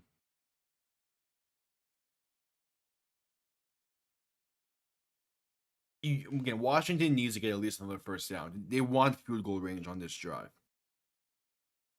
They want it, but don't necessarily need it. And it would just help drastically to make this a closer game before the half. You don't want to give Pittsburgh a shot to get the ball back. That's the other key thing. Daniels in shotgun, back to his right. 2 receivers to each side, ball on the 38. Looking to throw. Hassan, right side, has a man open inside the 20 for a first down and a bunch more. That's Luke McCaffrey. Down to about the 16. They're ruling at the 15. And Washington going hurry up. A minute to play. Daniel shotgun, back to his right. 3 receivers to the left side. Going to hand this off up the middle for Austin Eckler. Good patient running. Going to get inside the 10 to the 7. 50 seconds on the clock. Still winding down.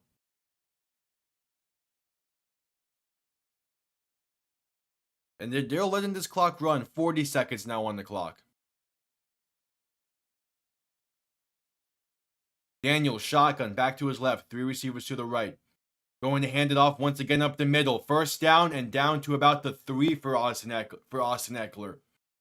And with 26 seconds left in the half, we're going to have Washington, I believe, call their first timeout. Yep, Washington calls their first timeout. Going back to that third down play, what a strike from Jaden Daniels to Luke McCaffrey.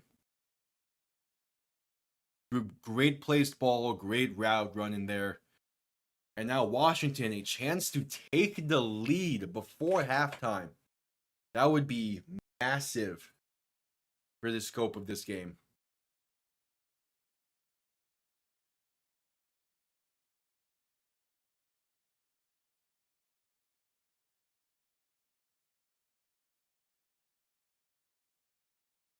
All right, 26 seconds left in the half. First and goal from the 3. Daniels, shotgun, back to his right. 2 receiving options to each side. Pittsburgh, sending pressure. Daniels, play action, throw in. Back of the end zone and dropped by a wide open receiver. And it's second and goal instead. He was wide open back of the end zone. Oh, you need to catch that. You just need to catch that. That's right in your hands, right at chest level. How are you dropping that? Oh, man. That's a... Second and goal, and we have a timeout being called, I believe, by Washington. No, Pittsburgh calls their final timeout of the half. That is a killing drop. Like that was it. That was the perfect play call. The guy, man, wide open back of the end zone, just need to hang on to it, and finds himself unable to. Oh no, that was De'Ami Brown. Oh, Noah Brown's 85. Okay. All right, second and goal. Daniels, shotgun, back to his right.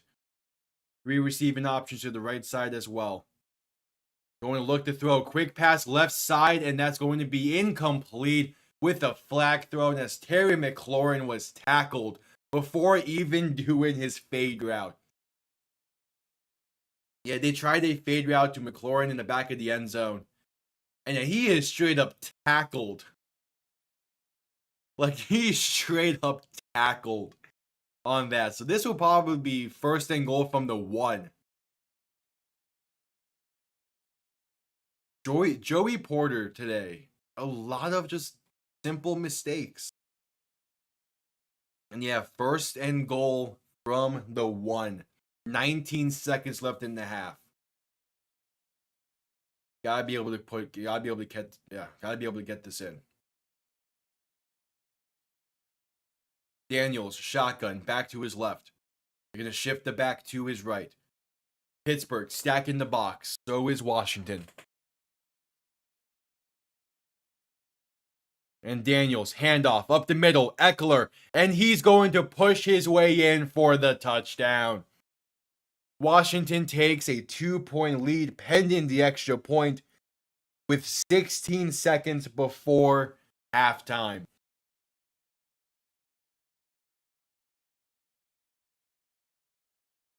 Oh, man. I mean, they probably get it in from the 3 on the same play design anyway. Yeah, that's good running by Ekeler, good blocking up front. And now the extra point to make it a 3-point game. Kick is up and good. 17-14 with 16 seconds to play before halftime. I would imagine Pittsburgh, when they get this ball back, are just going to need this one to halftime as they have no timeouts remaining.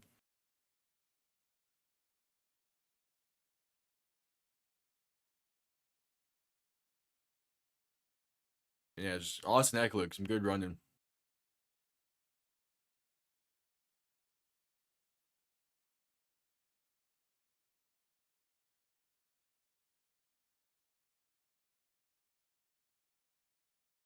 All right.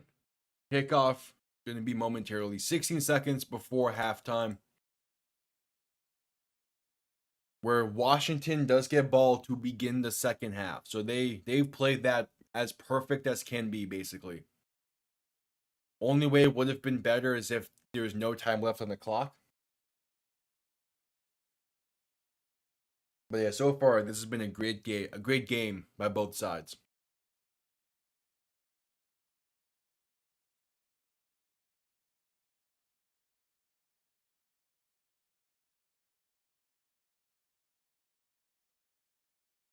All right, here's the kickoff.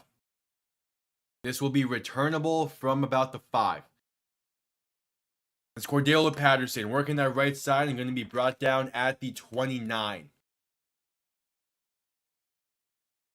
So with 11 seconds until halftime, I would imagine we're going to see Pittsburgh just simply knee this one out and get us to halftime, where Washington will get ball to begin the second half. Oh, Tristan Wirfs went down for Tampa. God, what a crappy season for Tampa this has been. All right, yep, there it is. Russ just going to take the knee and get us to halftime. So Washington set to get ball to begin the second half. And what has been an all-around pretty solid game by both sides. I think Pittsburgh's offense could definitely be playing better, and honestly, same for Washington's offense. But at the same time, like, that was a great drive to end the half by Washington's offense. Gotta give credit to it. All right, since we're at the half, I will quickly be right back.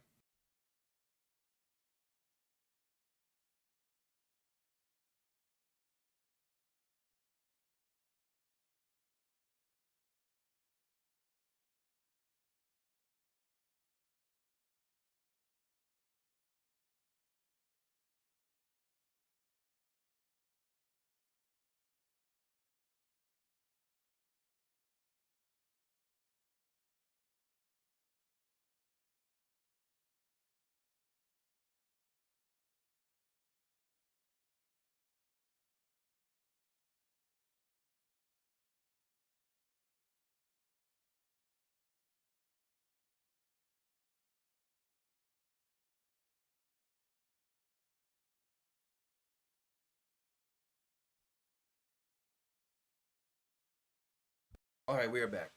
Still halftime. We are back. Get a new drink as well.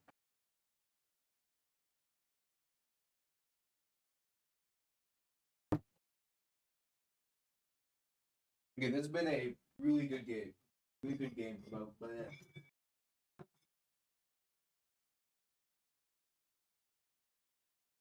Oh, right, we good. Got a new drink. Reset.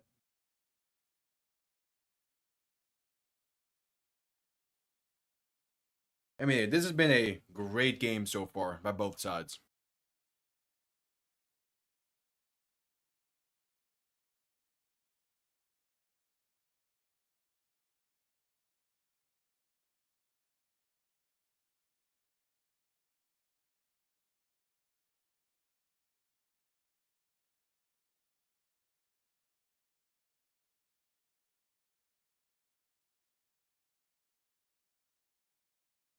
Is there again halftime? Let's see around the league. Some games are probably just getting out of halftime. New England up 13-3 at the half. Buffalo up 20-13 at the half. Jacksonville up 7-3. That game just exited halftime. Denver up 14-10. That game also just exited halftime. New Orleans up 17-7 at the half. And San Francisco up 10-3. That game just exited the half as well.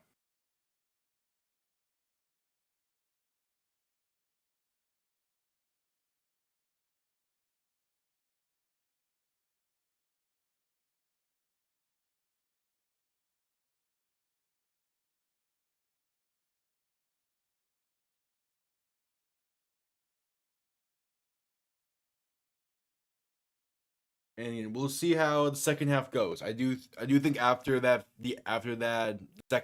second quarter, it's back to being more so an even game in this one. But honestly, Washington does have a bit more of the bit more momentum behind them with that touchdown to end the half, with having a 3-point lead, and with getting a ball to begin the half. The main question is just, can their offense keep up the level of play? Because so far today, their offense has not done a whole lot, but neither has the Steelers' offense. It's been a primarily defensive showcase. Yep, we're at halftime. So just like it's just said in the chat, we quickly use the time to say, subscribe if you are new. We greatly appreciate it. Leave a like while you're at it as well if you haven't already. A bunch more play-by-plays for the rest of the season, including when the playoffs roll around. I'll be doing every single playoff game. That's the idea, so stick around for that. And plus, as you can see by the XFL jersey I'm wearing today, when the UFL rolls around beginning March 28th, there will be UFL content on the channel as well. There's more football to enjoy and to watch, so stick around. It'd be greatly appreciated. NBA stuff as well once the NFL season ends, as well as a bunch more video essays. I am almost done with getting the first stages of what might be my biggest video project to date. I'm almost done with getting the first stages of that done. So yeah, we greatly appreciate if you stick around. And plus, there is 100% a plan currently in place to make a part 2 to the most successful video, the UFL expansion. There was 100% a plan to make a part 2 for that, and it should be up if everything goes to plan. That should be up on the 1-year anniversary of that video. That video has been doing great, even with it being a few months old. It's still doing good, and I'm proud of it. To this point, that video is a video I'm most proud of, but if this massive project I'm working on goes to plan, that might overtake it.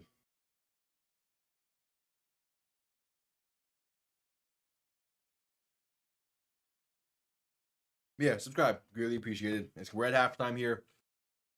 They're showing some highlights from this game now on the broadcast, and part these special teams disasters have been happening on both sides.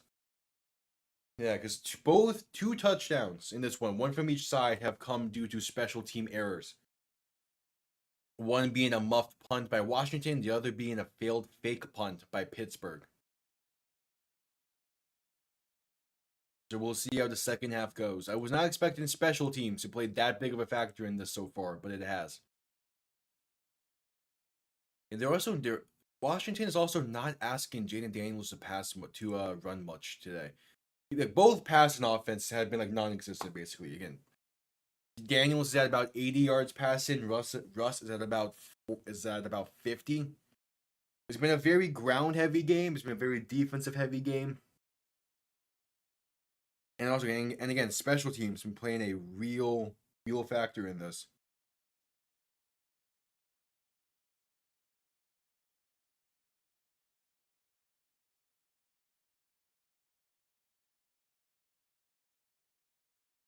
All right. And we'll see how this second half goes.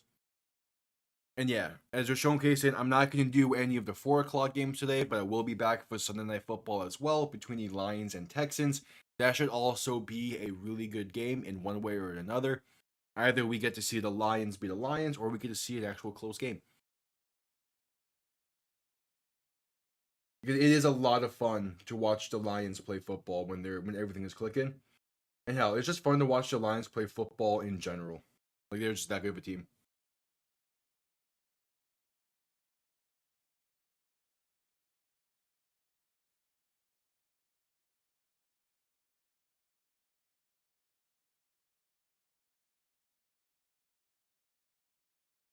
But yeah, again, this game been going well.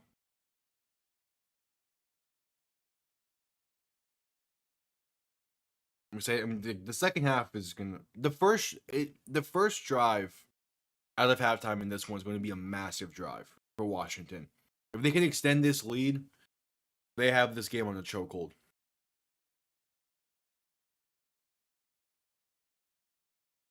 Tampa managed to tie it up on their first drive of the half. KC did nothing on their first drive of the half.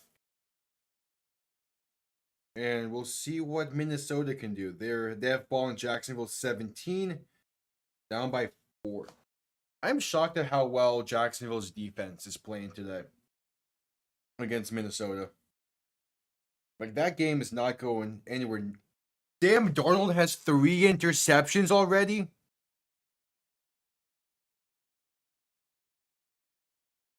What?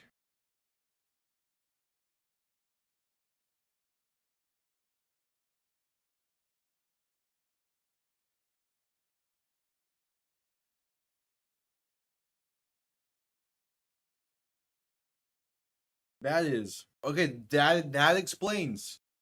That explains how Jacksonville's defense has been playing really well today against Minnesota. They've just been picking the ball off a shit ton.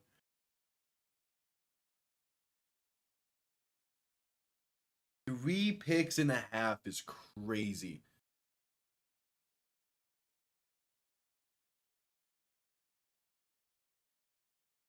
How am I just seeing that? Ugh. Eagles Cowboys should be a good game. A good game, but again, I'm just Miami don't play till tomorrow. I don't want to do too much. If the Cowboys were looking like a better team, if they were 4-4 or no, yeah, if they were 5-4 or like 6-3, I probably would have done that game. But also with Dak being injured and most likely out for the season, and I'm not high on Dallas. And to be fair, I also was not high on Dallas to begin the season. You go back to my divisional predictions. I had Dallas finishing 3rd in the division this year. And it seems like I might be correct on that. To be fair, I also had Washington finishing 4th, but yeah, I am gonna get Dallas spot on.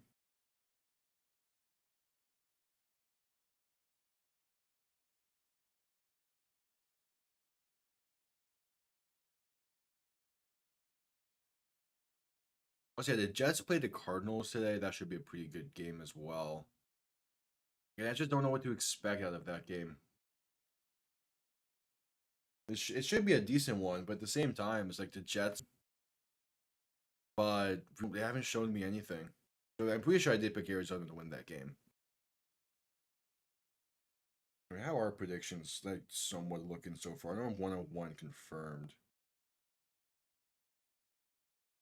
That Miami Tide.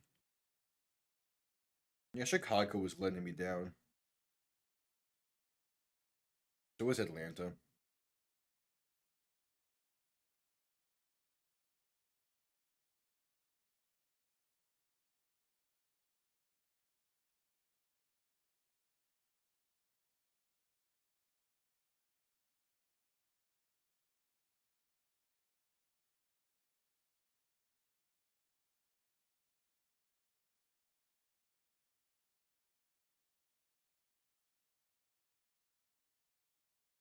Yep, still at halftime. We still at halftime in this one. Should be coming out of halftime though shortly.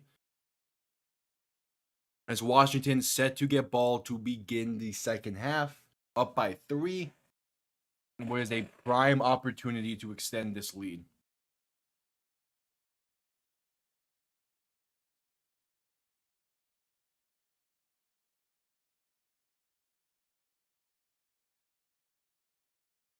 The whole NFL montage of the running backs that they have.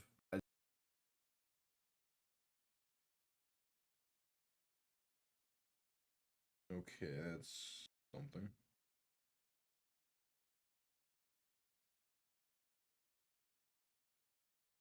We're gonna do that real quick, just to hopefully get this through. All right, little hiccup there on the stream, but it should be better now. Yep, we are coming out of halftime, awaiting the second half kickoff.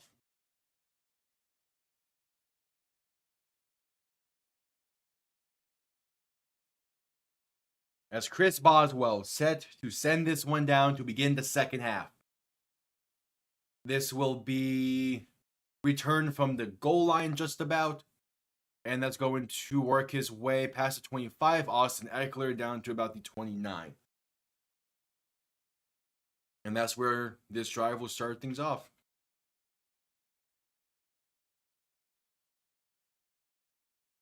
if you're Pittsburgh, you can't be too upset about how this game has gone so far, because again, you're still playing well in this one. The key thing is you just need your offense to step up a little bit more. You've had 2 great drives. So again, one started inside the 15. Daniel shotgun back to his left, 2 receiving options to each side. Play action, throw over the middle, wide open. Terry McLaurin past the 50, the 40, the 30, the 25, the 20, and finally brought down at the 16, maybe the 17 by Joey Porter.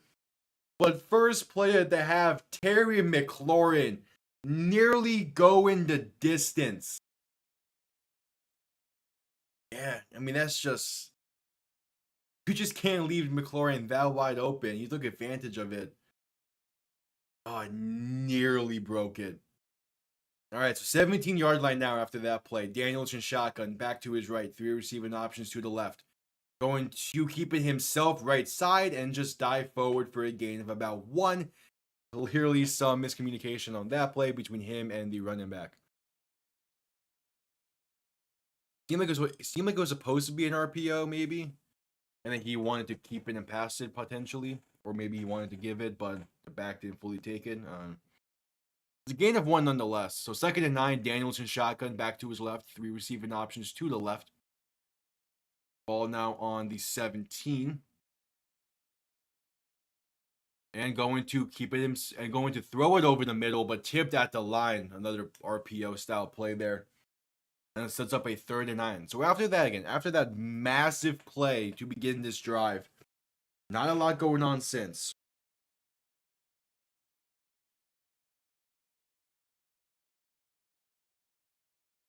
So 3rd and 9.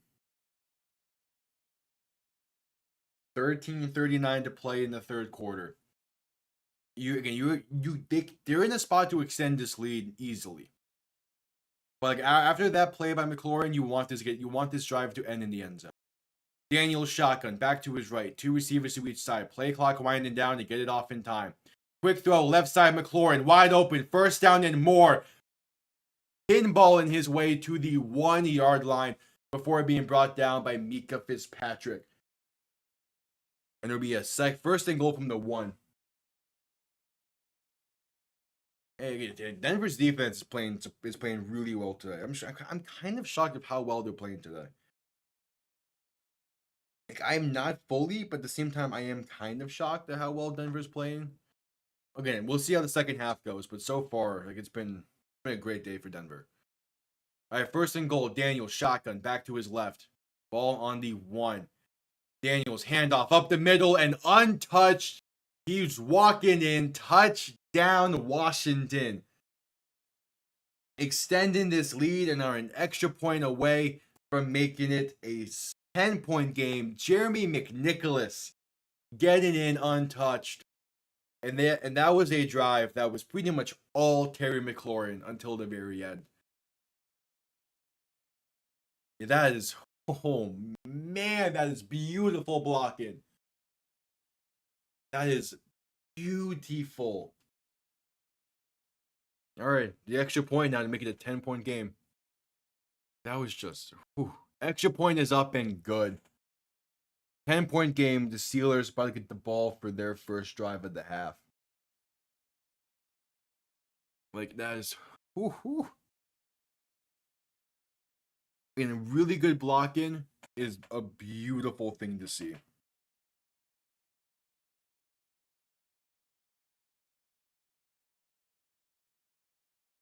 All right, that brings us to a commercial break.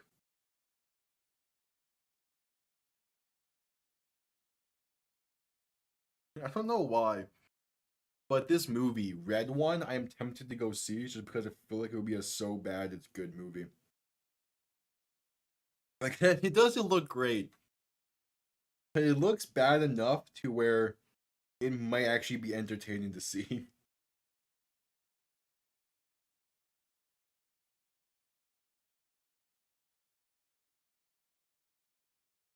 As we're at commercial break here.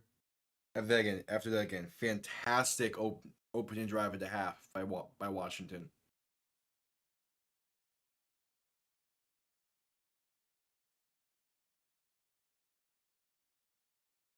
Again, this Home Alone style JJ Watt Dick's Sporting Goods commercial is so dumb.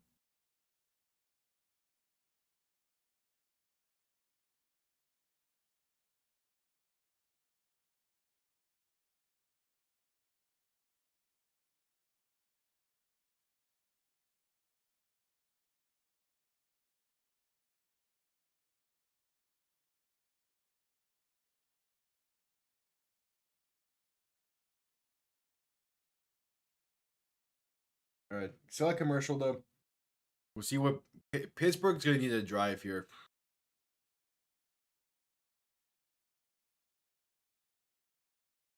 Like they're in such a bad situation to be in after having a 7-point lead at one point.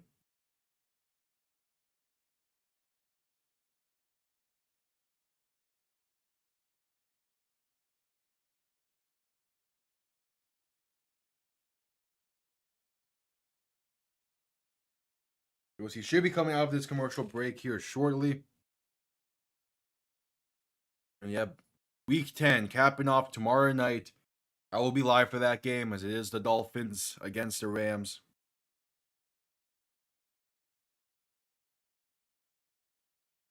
And here we go. Just out of the commercial break. Washington will be sending this one down here shortly.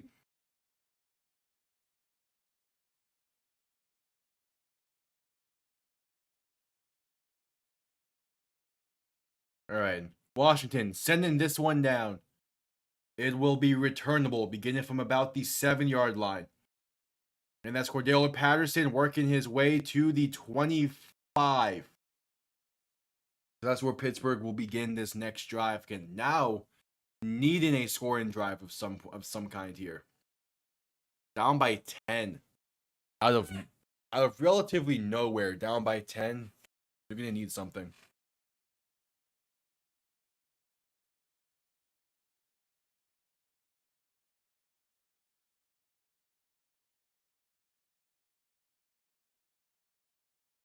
All right. 1st and 10. Russ under center, back behind him. 3 receiving options to the left. Ball on the 25. First play for the Steelers this half. Handoff up the middle. Najee Harris, room to run. Going to get about 11 on the play. First down, Pittsburgh. Could have been a lot more, though. It had the potential to be a lot more. Wait, that was great blocking on that left side. Yeah, that receiver on the left side, if he would have like blocked and pushed that corner back, it could have been a big time gain. Or an even bigger. Even that one. All right, Russ under center, back behind him. 3 receivers to the right. Going to toss this right side. And that's Jalen Warren going to fight his.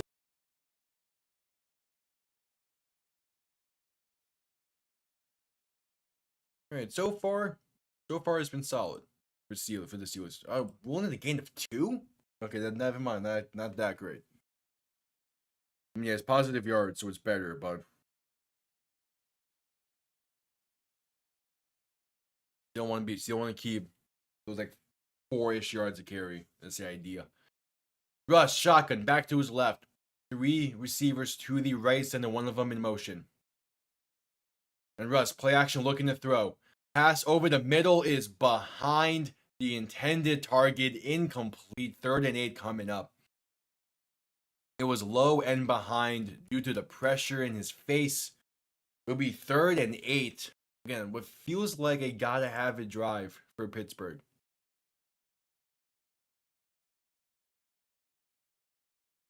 Yeah, if that ball was on target, that's a first down and more. 4 straight incompletions for Russ. Needing one here. Needing a completion here. 3rd and 8. Russ shotgun back to his right. 3 receivers to the left. Ball on the 38. Looking for about the 45. Russ back to throw. Going to step up and just dump it right side. Wide open. Room to run. Jalen Warren. Past midfield. Past the 40. Finally brought down at the plus 36. With a flag on the field. Going to be most likely face mask. And so tack on 15 to the end of that play. Pittsburgh, massive gain on 3rd and 8, going to be putting the ball inside the 20, at about the 20, and about the 19. The ball will be placed inside the 20, assuming this is a face mask. Oh no, it's horse collar, if anything. Yeah, he grabbed the underneath of the helmet behind him. But that's technically not a penalty for some reason. So no flag. I feel like that should be a penalty, right? Like you shouldn't be able to just straight up pull the dude's helmet off to tackle him. But no penalty. Ball on the 36 for Pittsburgh. Russ in shotgun, back to his right. 3 receivers to the right side.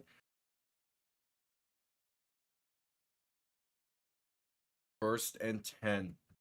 Russ, play action, looking to throw. And pocket collapse, and he is sacked back at the 45. There's no movement in the pocket. I don't know what Russ was doing there. Somehow he didn't feel the pocket collapsing. Like he just needs to step to his left a bit. Like most of the pressure was coming from the middle or from the right. And yeah, he tries to move out the pocket way too late.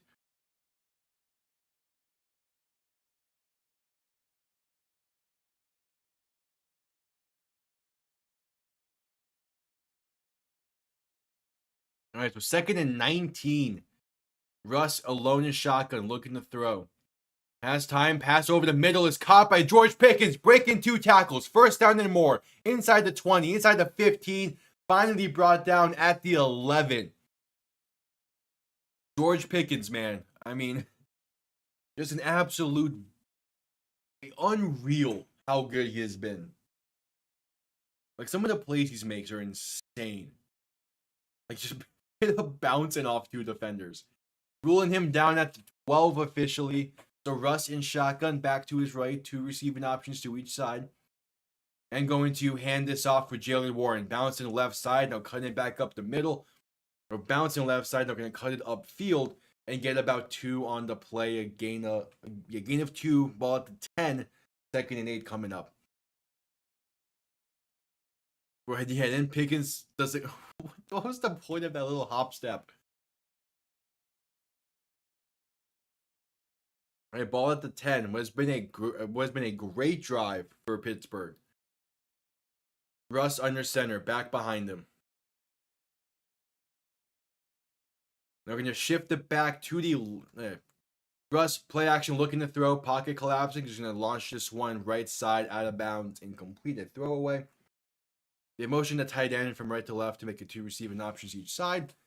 There is now a flag on the play. Oh, what's this going to be? Offsides on Washington. So yeah, ball will be at the 5 and then become a 2nd and 3. Oh, that's. I don't fully know about that. It seemed like he timed the snap decently well enough. Right, but ball on the 5, 2nd and 3. Russ, toss, right side, Najee Harris. Going to break 1 tackle and fall forward to the 1-yard line. Gain of 4, enough for a Pittsburgh 1st down. All right, now 1st and goal. Yeah, just Najee bouncing off defenders. That's the thing with Pittsburgh is they are a physical team. Like they are not scared to take a hit. All right, 8:20 to play in the 3rd quarter. 1st and goal from the 1. Russ under center, back behind him, fullback, offset to the left. Going to hand this off. Najee Harris up the middle and walking in untouched. Touchdown.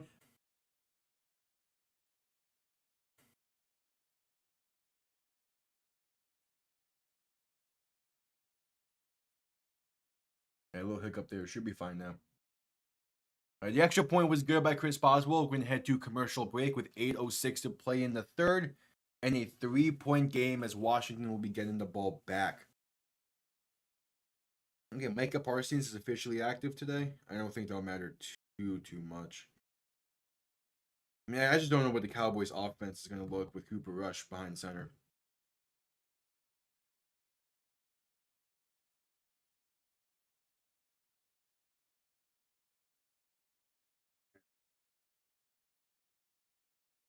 Yeah.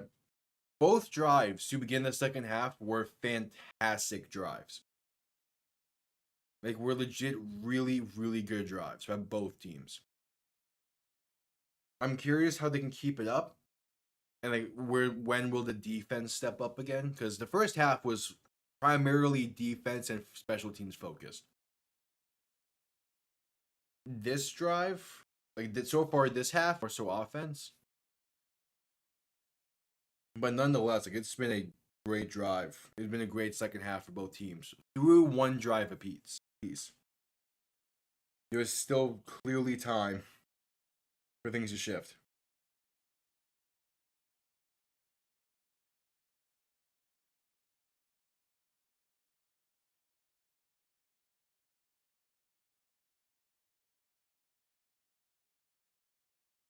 Yeah, again, at commercial break, so we'll see what Washington can do on their second drive of the half. Their first drive was a really nice drive that lasted like 5-ish plays. It was like it was highlighted with that big play to Terry McLaurin. Like that, and that's not a type of play you can necessarily bank off of to happen again, because the part that was soft coverage by Pittsburgh that allowed McLaurin to get easy yards on a glance route. I don't think we can expect to see McLaurin get an off coverage like that again. At least we shouldn't.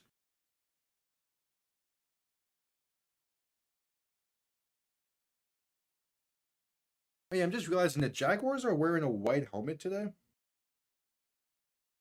What? I don't think I've seen that. Or that those helmets do not look great.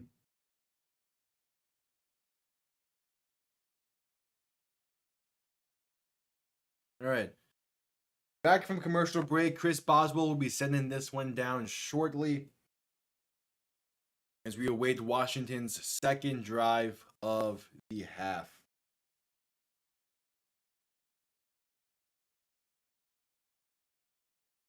And it's windy out there in Washington. In Washington, the ball just fell off the tee.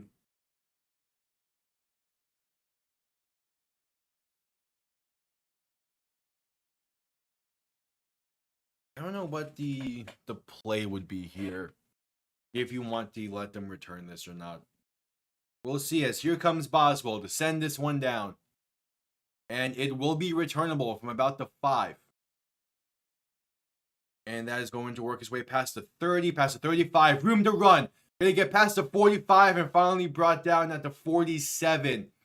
A big time kick return there from Washington. That's Austin Eckler, the return man.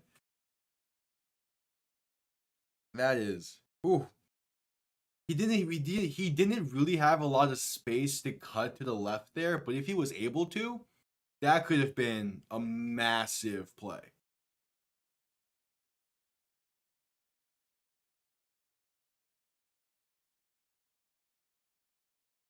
Well, all right, 1st and 10. Just under 8 minutes to play in the third quarter. Daniel, shotgun, back to his right. 2 receivers to each side. Play action, looking to throw. Pass over the middle is incomplete. Just too far inside for the intended target. Couldn't hang on, trying to one-hand grab. And it'll be 2nd and 10. Just off target.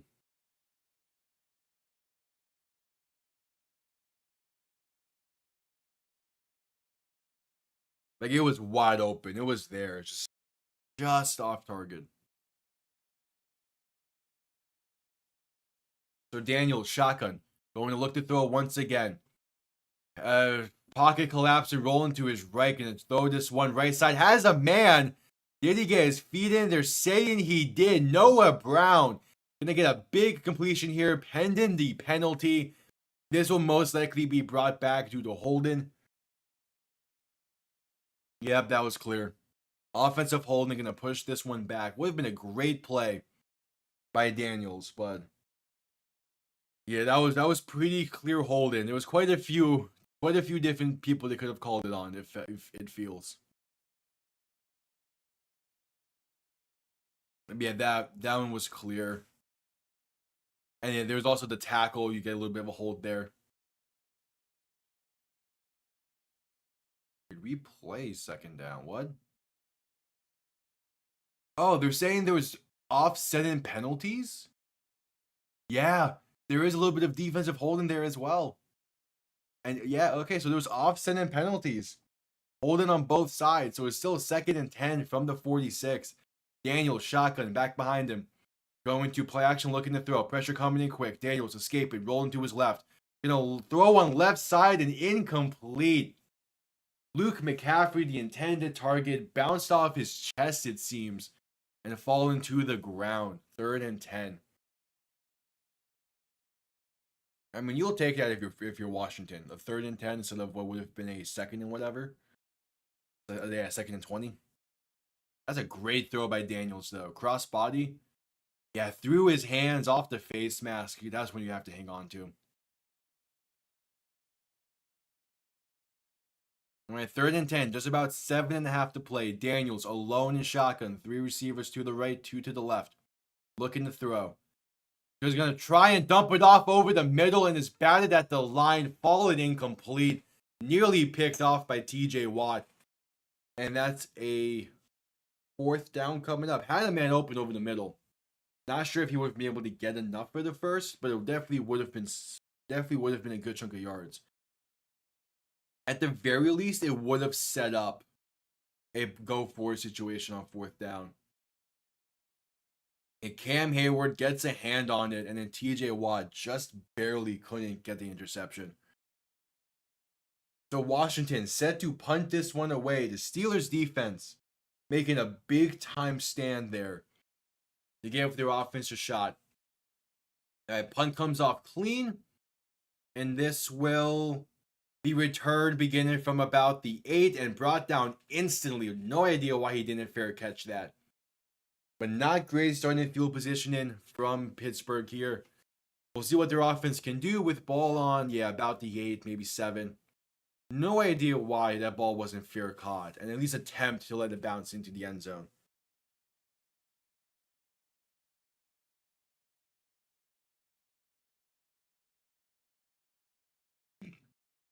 All right, that brings us to a commercial break as well.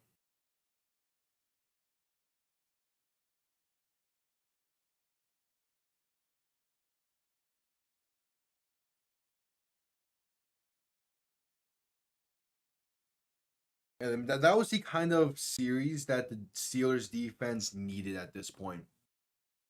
Because again, on back-to-back drives, you're giving up a touchdown, one before halftime, one coming out of halftime, and then the following drive, you're able to make a good stand and set up your offense only down by 3 for a chance to take the lead. Like that's definitely that definitely helps them out. It's just the field position isn't the greatest now, and it's all pretty much up to the offense to try and at least waste some time and get into a good spot to hopefully tie the game. But we'll see what they're able to do.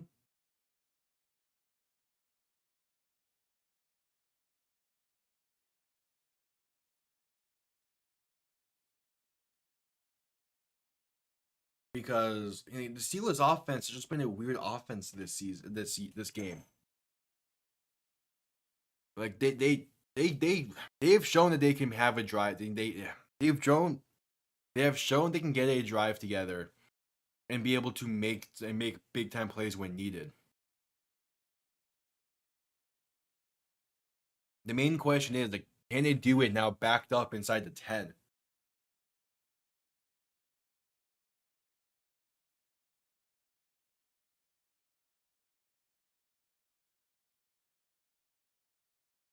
Should be interesting. We're at commercial break. Let's check in on the rest of the league. New England up 13-3 still. Buffalo up 20-13. Minnesota down 7-6. Denver up 14-13. New Orleans up 20-17. Tampa up 17-13. How has CMC been playing today? 37 yards and 11 carries. 5 receptions for 38 yards. He's been playing all right. All right, back from commercial. Russ, shotgun, back to his right. 2 receiving options to each side. Ball on the 7. Receiver sent in motion from left to right. Russ going to toss this right side. Najee Harris, who instantly cuts it back left side and up the middle. And going to fight his way past the 10 to about the 13, maybe the 14, with a flag coming in late from the secondary. All right, that ended up being a pretty solid play. We'll see what the penalty is. That play would have been enough to get some breathing room and to start running your offense a bit more.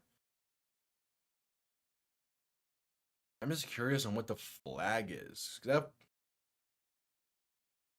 holding on Pittsburgh. Half the distance to the goal, so there will be ball inside the 5 now. Calling it on Zach Frazier, the center.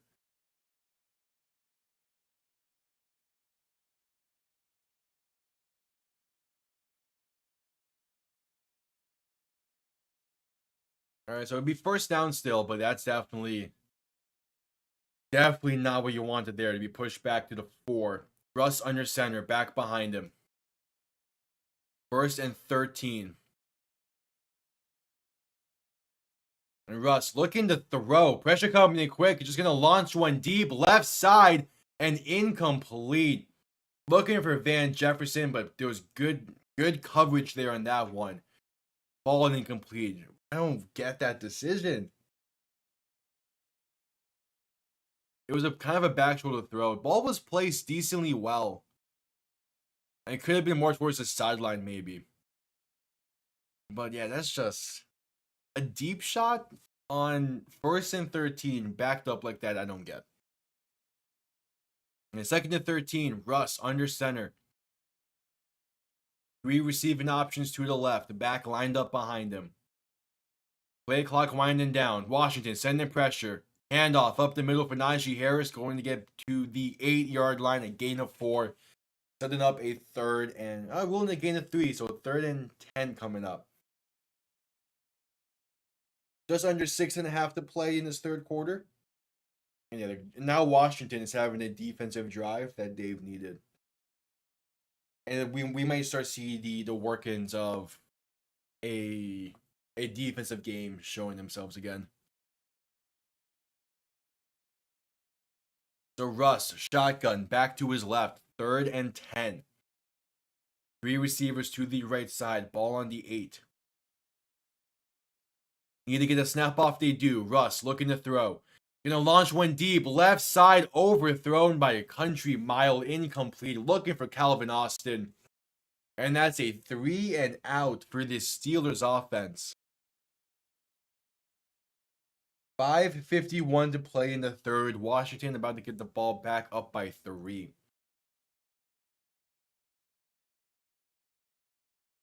Yeah, that didn't have a shot. That play did not have a chance.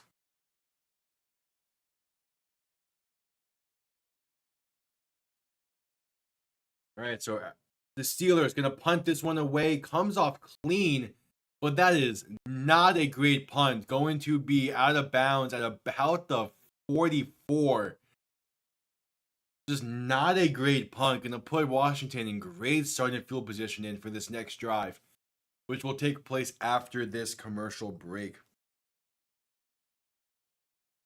This is what commercial. Going to quickly use this time to say, if you are new, subscribe. Really appreciated. Leave a like while you're at it as well. Play-by-plays all season long. From the NFL, even to the UFL in the spring when that comes around. Tell by the XFL jersey. I am a big fan of those. I am a big fan of those spring leagues. So I'll be right back here for the UFL and doing as many of those games as I can. And then NBA stuff, when the NFL season ends, the plan currently is to do every single playoff game for the NFL when that comes up. Yeah. We're about halfway through the season. It's been fun so far. I plan to continue with this for as long as I can. Just stick around. Greatly appreciated. Once again, video essays in the off season as well.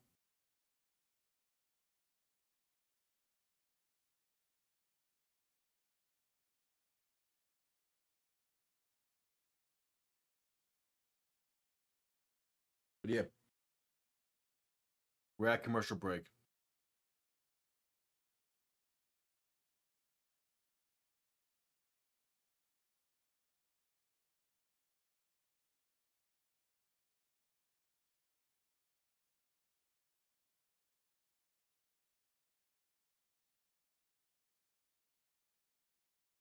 This has been a really good game so far.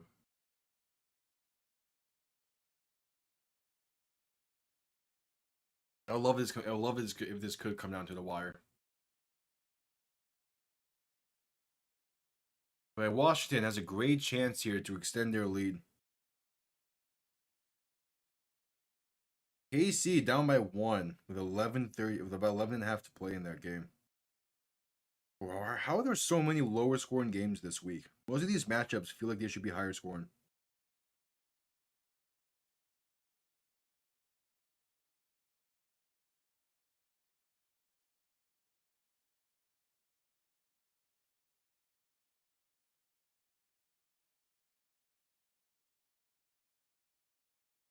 All right, just coming back from the commercial break.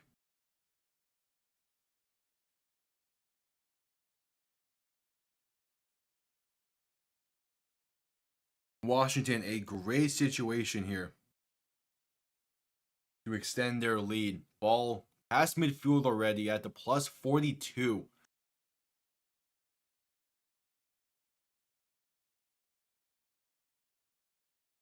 So Daniels, shotgun, back to his left. 2 receiving options to each side. Going to look to throw, quick pass over the middle, and what a grab!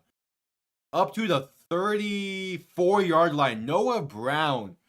Ball was thrown behind. He pulls a Neo from the Matrix and catches that ball. Bending backwards. What a grab to set up a 2nd and 2. Daniel shotgun back to his right, going to hand this off up the middle, and that is stonewalled at the line of scrimmage for no gain.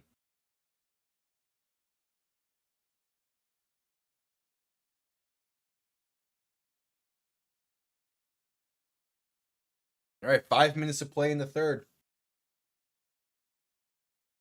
I mean, here we go like this. They're roughly in field goal range right now, I believe. But they could extend the lead in theory. I definitely was expecting a little bit more out of Jaden Daniels today. He's in shotgun, back to his left, 2 receiving options to each side, going to hand this off up the middle once again. That's Austin Eckler going to get enough for the first on a gain of about 5. Great blocking, sets up a lane as TJ Watt is on the sideline. How do you not have him in for a big third down like this? All right, 1st and 10, ball on the 29 now. Daniels alone in shotgun, 3 receivers to the left, and going to pump fake and just keep it himself up the middle for a loss of 1. Broken play, it seems. I mean, it didn't seem like that there was anyone necessarily guarding that screen. I will say Washington has done a good job today of neutralizing TJ Watt as much as they can. He has not been that big of a factor. They're doubling him, they're chipping him, chipping and doubling him. Daniels in shotgun, going to play action, looking to throw in 2nd and 11. Pass over the middle is caught by an open Zach Ertz and brought down.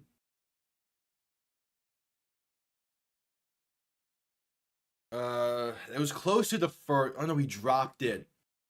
From the angle the camera was showing, it looked like he caught it. 2 the hands off the face mask and hitting the ground. Yeah, that's when you can't drop, and he knows it. So 3rd and 11 coming up. 3:36 to play in the third. Daniels alone in shotgun, 3 receivers to the left, looking for the 19-yard line. Daniels back to throw. Gonna pass this dump off right side, and that's going to be Austin Eckler inside the 25 to the 23. Not enough for a first down. Nearly broke 1 tackle, and if he did, then he probably would have been able to get that first.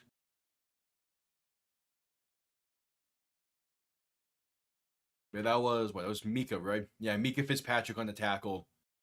Yeah, if he breaks that tackle, he probably has enough time to get enough yards for the first. All right, Washington gonna send out the field goal unit, trying to make it a 6-point game with just under 3 minutes to play. 41 yards out from the right hash. Kick is up and good. So Washington extends the lead to 6, as Pittsburgh still has a chance, only down 1 possession. Oh, there could have been a penalty on that.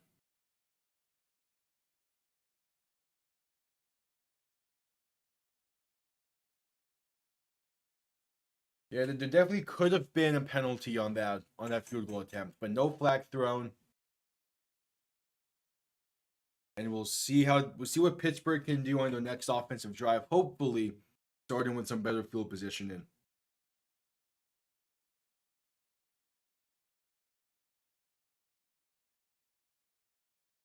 As the refs are discussing something with Dan Quinn.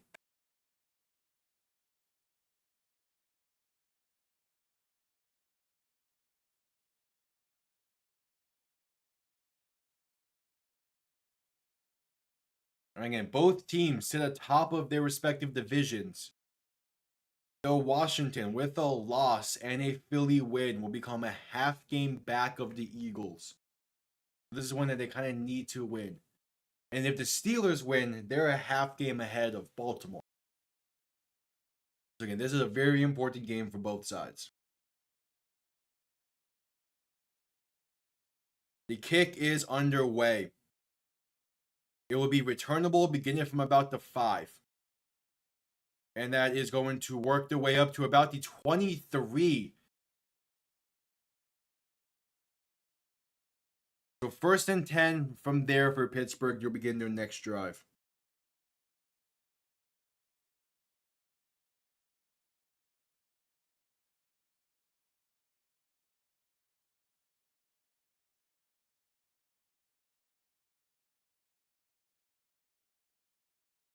All right, 2:45 to play. Yeah, Jaden Daniels has not been asked to run the ball nearly as much as I thought he was going to today. Also, Russ is 9 for 20 passing. Like, not have been a good day through the air for both these quarterbacks. Russ gonna toss this right side for Najee Harris on 1st and 10, going to get up to about the 25. Only a gain of 1 for Pittsburgh going to begin the drive. And definitely expected more out of the passing game from both these teams. As they're showcasing a highlight from San Francisco, Tampa, and what a touchdown that was for George Kittle. All right, 2nd and 9. Russ under center, back behind him. Going to look to throw. Pressure coming in quick. Avoiding it and then not avoiding it. Sacked back at the 20.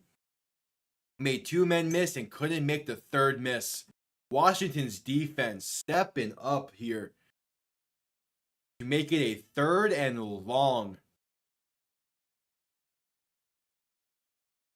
Russ had someone open as well. He had Darnell Washington wide open in the flat. But yeah, just the pressure came in quick and couldn't get to it. So 3rd and 14, Russ in shotgun, back to his left. 3 receivers to the right. Going to look to throw. Escaping to his left, already avoiding pressure. Going to launch one deep, left side, has a man, but overthrown and picked off. And this is going to be returned. Has room to run. Going to get past midfield. And still plenty of room to return this past the 40. Finally brought down at the 37. And that is disastrous for Pittsburgh. Looking for George Pickens and overthrown. Pickens doesn't touch him. It doesn't seem like he did. Oh no, he might have. I think he touched the left hand. Oh, it's gonna be close. It's a difference of about 35 yards. First interception in 179 attempts for Russ. What?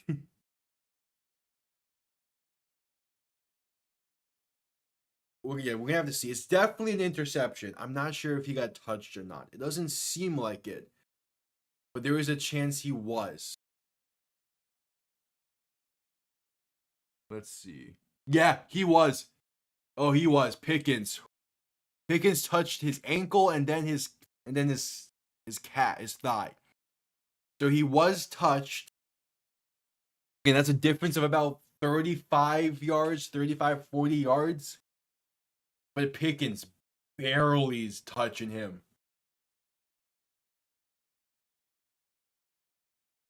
So it's still Washington ball, but it's ball at about the, what was that, like 23 instead of the plus 40, but instead of the plus 37.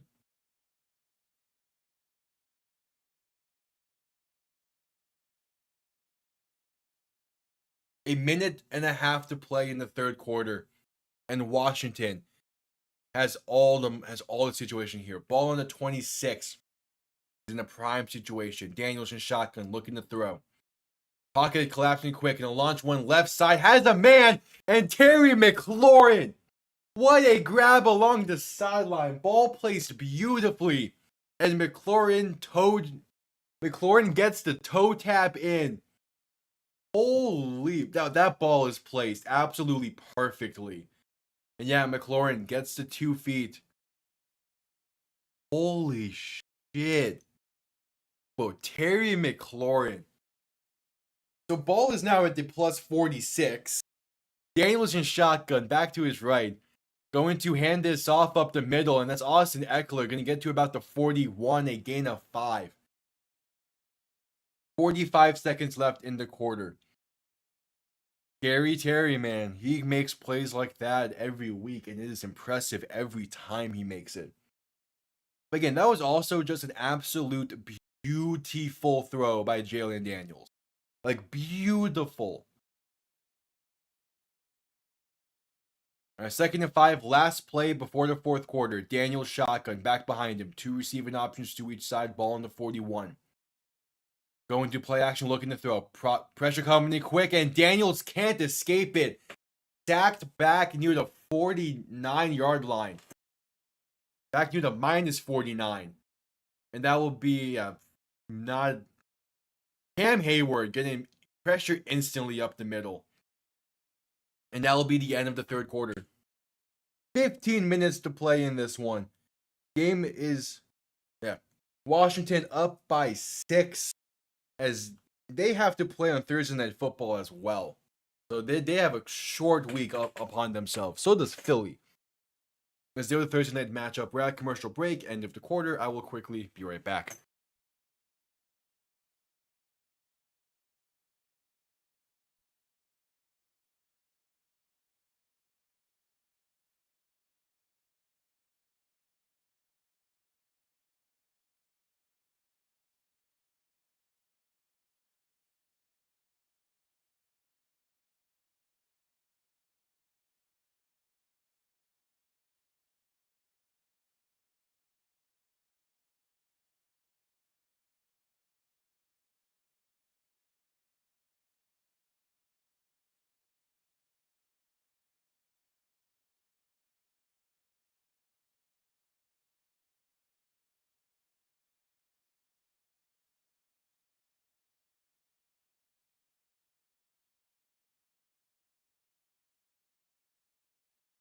All right, I'm back. We still at commercial.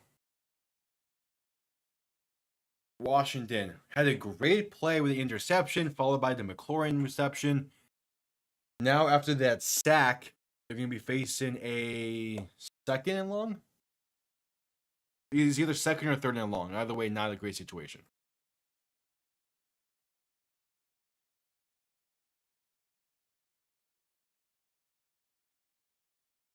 Again, we'll see.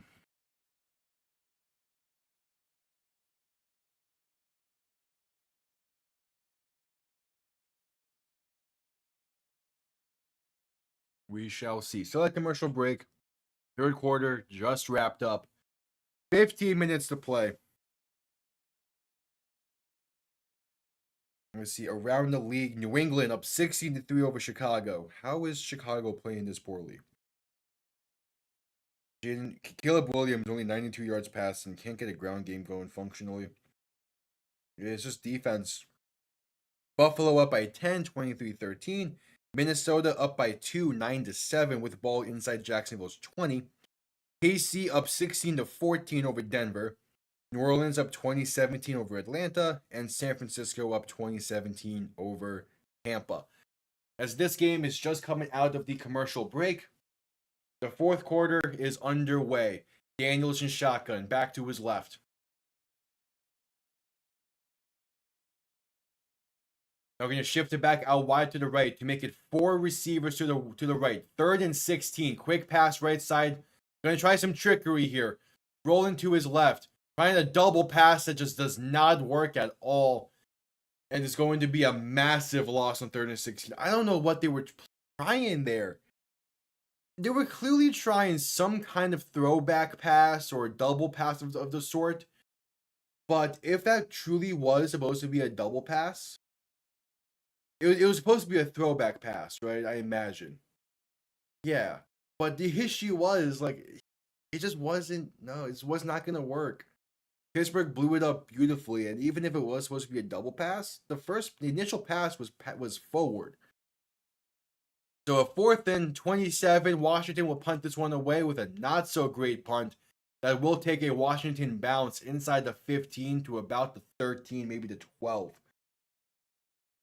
So a disastrous play to begin the quarter, but a punt that ended up being decent enough to set up a pretty tough field position here for Pittsburgh.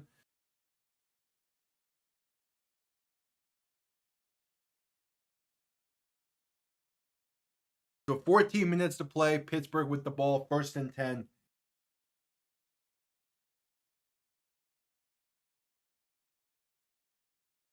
And we'll see what they can do. They're going to need a drive here sooner rather than later. Russ under center, back behind them. Ball on the 13. Quick pass, left side screenplay for George Pickens. What is Pickens doing there? Fucking hop step in, stiff arm in for a bubble screen with no blockers. Somehow got about 3, maybe 4 on the play. I have zero idea about that play. Like, why are you jumping there? He got lucky he did not get called for a face mask. Like, why are you jumping there? You're not even trying to hurdle anyone. You're just trying to jump and fucking palm them in the face? Like, what? And somehow got 4 on the play. So 2nd and 4, Russ under center, back behind them. Ball on the 17. And going to hand this off right side. Jalen Warren breaks 1 tackle and fights his way to about the 22. A 3rd and 1 coming up after the gain of 5. There's a very weird, that first down play just makes no sense. No sense. All right, 3rd and 1.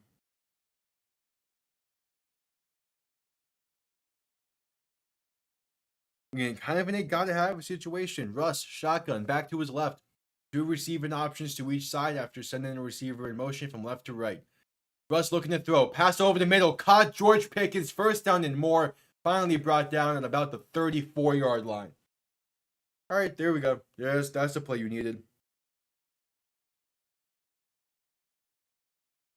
Yeah, just very quick slant route.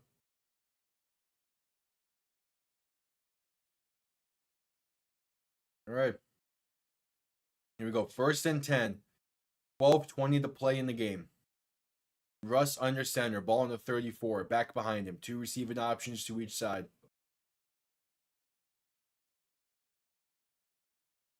And Russ going to hand this off for Najee Harris, who bounces outside to the right and then cuts it back upfield for a gain of about 3.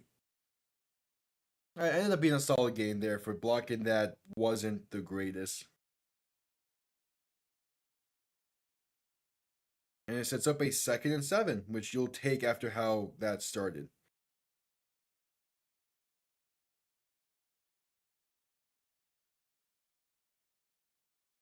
All right, 2nd and 7. Russ under center, back behind him. 11.5 to play in the game. Ball on the 36.5. Russ going to hand this off up the middle. Najee Harris can get past the 40 and pushing the pile forward and brought down at about the 43.5, just shy of the 1st down marker. It will be a 3rd and 1. And so far, a really good drive here from Pittsburgh. They're not doing anything flashy. They're just moving the ball effectively, and that's what you need in this situation. You can't be forcing shit.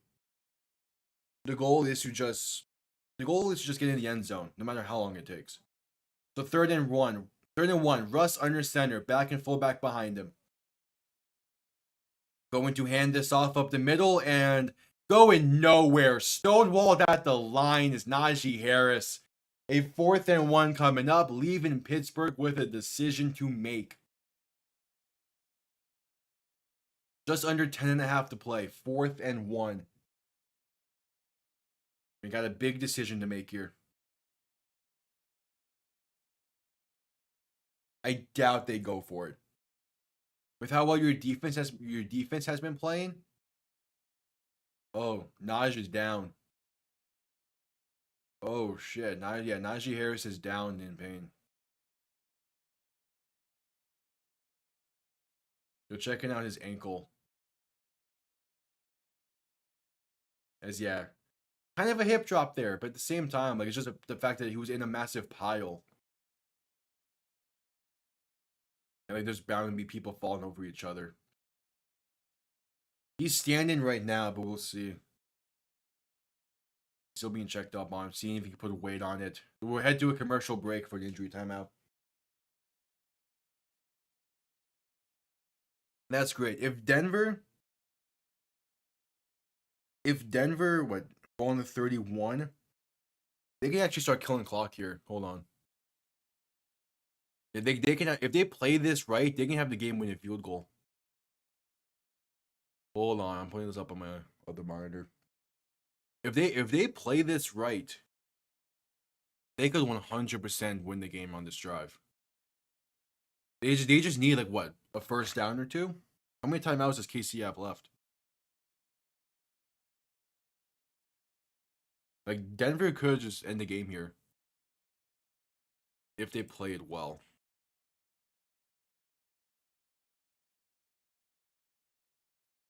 Yeah, Denver has 2 timeouts. KC has 2 as well, though. That's the issue.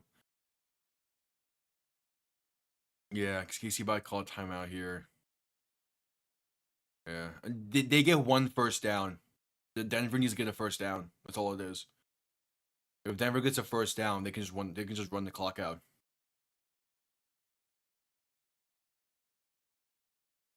Yeah, I now have the game pulled up over here, my other monitor. Because if KC's gonna lose, I want to see it, and I want it to happen live. I want my reaction to be shown live. I saw a commercial here over between Pittsburgh and Washington, so not missing anything. Yeah, Denver needs a first down on this play now. It's 3rd and 6. KC only has 1 timeout left. You need to get a first down. A first down basically ends the game. Assuming obviously the field goal goes in. When you get a first down here, you're set.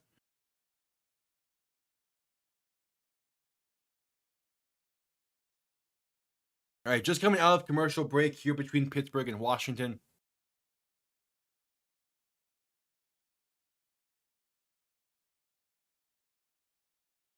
Nixon shotgun. Oh, they're gonna pass it here. There's the first down. Denver's gonna win. Denver, in theory, should win this game now. Here's the first down by Bo Nix. Pass to Cortland Sutton, right side. That's the first down. That's a great throw by Nix. All right, 4th and 1 here for Pittsburgh, and a decision to be made. They're keeping the offense on the field. Russ under center, back behind him. Going to hand this off up the middle, and Jalen Warren's going to lower his shoulder and get 3 on the play, enough for a Pittsburgh first down, keeping the drive alive with 10 minutes to play. I mean, at this point, if you're Denver, just knee it. Just center the ball and then start kneeing the ball and kicking and rolling the clock down. Play the time. Don't give KC an opportunity here.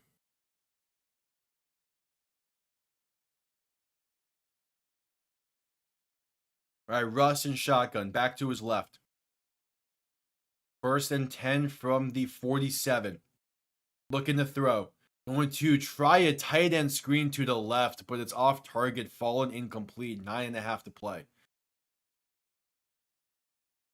Yeah, I mean, all Denver needs to do is just now pretty much kill this clock. I don't know why they're about to be running the ball here, though. There's no need to hand this ball off. You can, like, if you just need it, you get the clock down to like 10 seconds at the very, like, I don't get the handoff situation here. All right, Russ and shotgun back to his right. Two receivers to each side. 2nd and 10.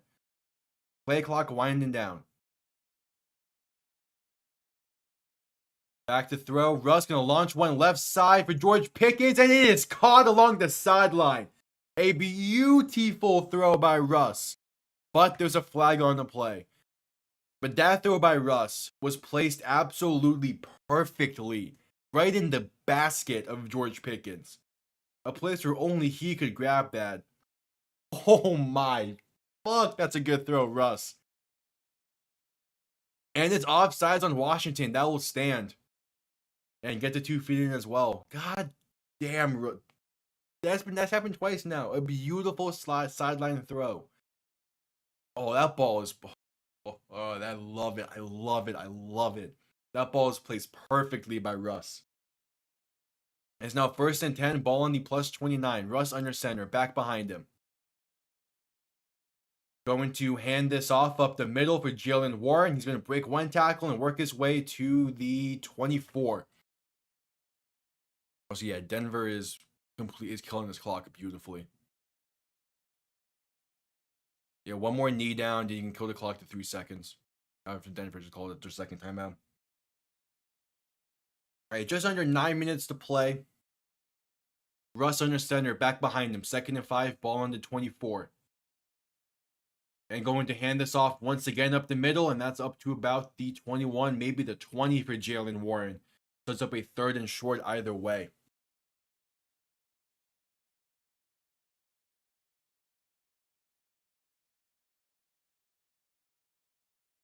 Oh man, I assume that they would want to center this ball. It might already be centered. If you're Denver here. But yeah, you call one more play, then you let the clock run to the 3-2 second mark.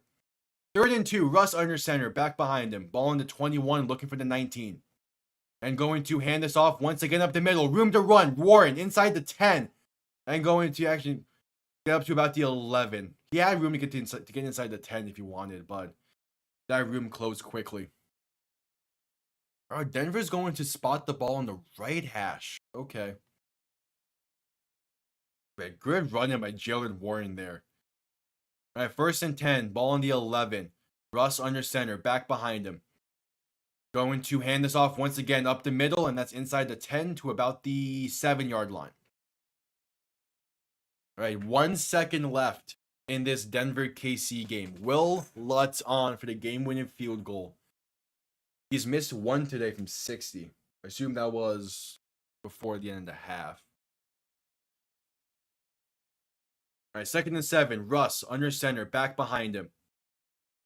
Receiver sent in motion from right to left, and he's going to hand this off left side of Jalen Warren inside the 5.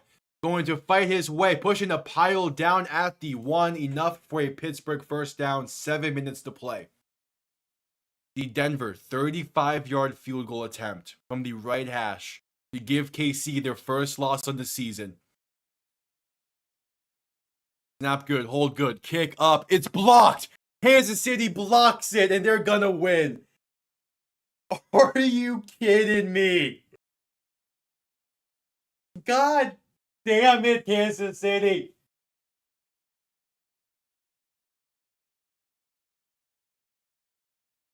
Oh, did Warren fumble it?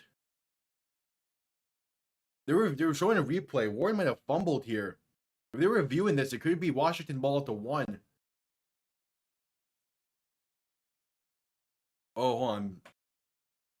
Yeah, they're saying that Warren fumbled it. Oh, he did. Oh, Washington's defense. Holy, making a big time play. They forced a turnover on a driving Steelers team.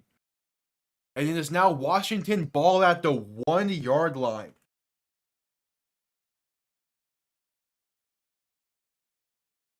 Seven minutes to play. We had to do commercial break. I still can't believe KC won off a blocked field goal. Like, come on, man. Come on. Fuck you, Kansas City. Just fuck you.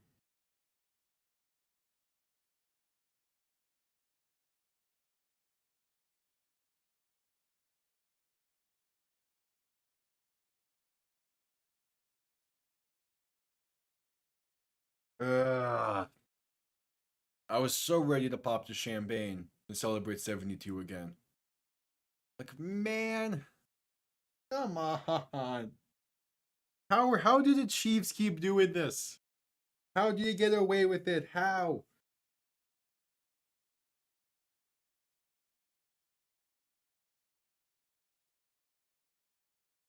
Like, come on. KC plays Buffalo next week. That game is going to be incredible. Like, that game is going to be incredible, and I fully expect Buffalo to somehow choke it away. But that game is going to be great.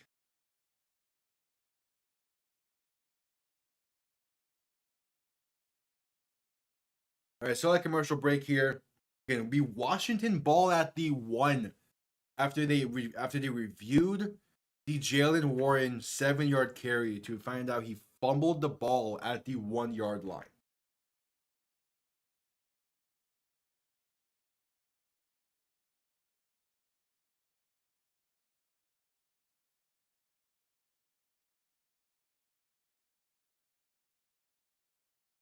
Like, man, I cannot stand Kansas City. I legit can't. Like, what do you mean they win on a blocked fucking kick?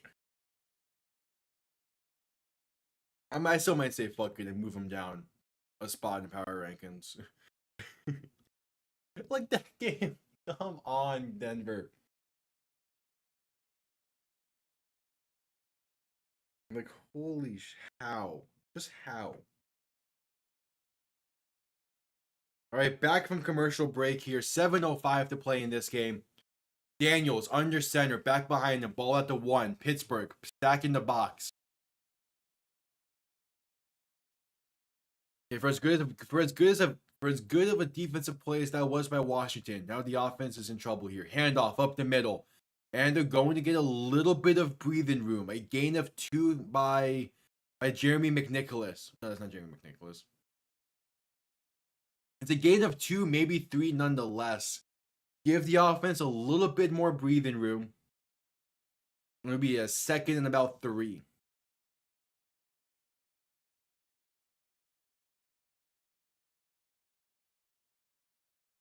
Second and 6, rolling the gain of 4. Daniels under center, back behind him once again. 6.5 to play now in the game. And Daniels going to hand this off once again up the middle, and that is a gain of about 5. Going to be a 3rd and 1, but there is a flag down on the play. This might be brought back.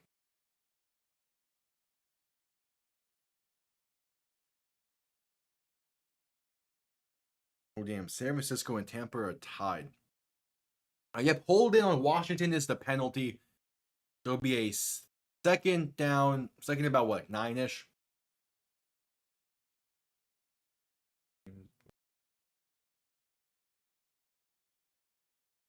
I mean, their defense, though, is still playing incredibly well. And their defense is the only reason they've been in the top 10. It's because their defense is a top 10 defensive unit, and their special teams, especially after today, is playing really well. Daniels alone in shotgun on 2nd and 8, gonna look to throw, pass deep over the middle, and just too far. Looking for Luke McCaffrey. He had him. That ball's on target. That might have been a touchdown. Oh, he had him. All right, 3rd and 8 coming up now. 6 minutes to play. And TJ Watt has been silenced today. In part because it looks like he's being held left and right. The KC's defense has been like the main fucking part of that team this season. And it is impressive and also scary. Man, Mahomes is not going to win MVP this year. Daniels looking to throw in 3rd and 8. Pressure coming in quick. Gonna throw it right side in the flat. Incomplete. Looking for Austin Eckler. But the Steelers defense. Now making their own big set of plays here. That's TJ Watt on the pressure. So it's just under 6 minutes to play in the game. Washington's going to punt this one from deep into their own end zone. They have to be careful here with this punt. It's a 4th and 8. They're punting from the back of their own end zone.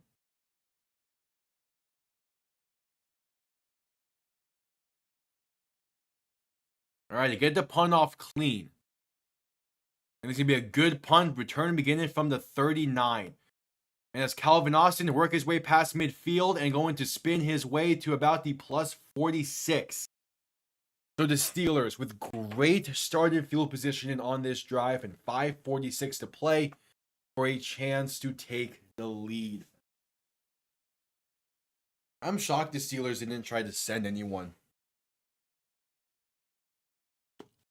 Here's what I'll say. If the Chiefs were to run it back against like the Ravens when they play the Bills next week, if they were to play Cincy again with the Cincy being a healthier team, like I don't think the Chiefs would be able to beat the Ravens this year. Because that game was a really tight game. And the Ravens have only improved since then, and the Chiefs have stayed put, if not gotten worse on offense since that game. So I'm not sure if the Chiefs will make it back. Russ to hand this off up the middle to Najee Harris, who is back after the injury scare.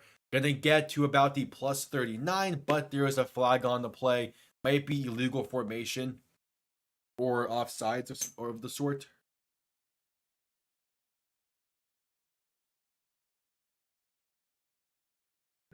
It is illegal formation on Pittsburgh.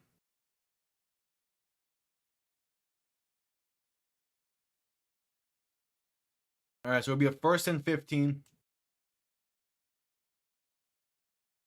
And yeah, this game has been a very weird, high-scoring-ish game.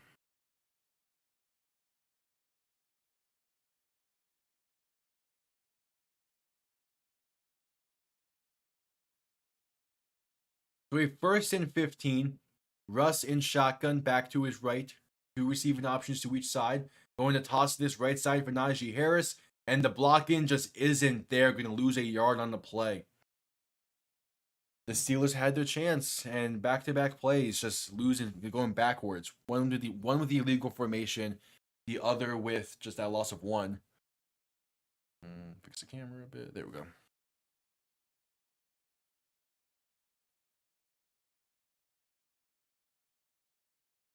All right, so 2nd and 16. Just under 5 minutes to play.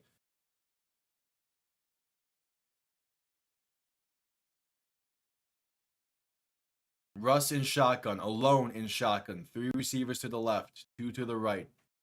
Back to pass. Gonna pump fake, rolling to his left. Has time. Going to roll to his right now. Still buying time. Eventually gonna throw it and caught at the 40 by Calvin Austin, taking a massive hit while hanging on to that ball to set up a more manageable 3rd down. And that is what Russ is good at, just extending plays and buying time. So a 3rd and 3, ball on about the 39.5-yard line. As I think Calvin Austin is going to be forced to the sideline after that one. Yeah, he's going to be checked up for a concussion, it seems.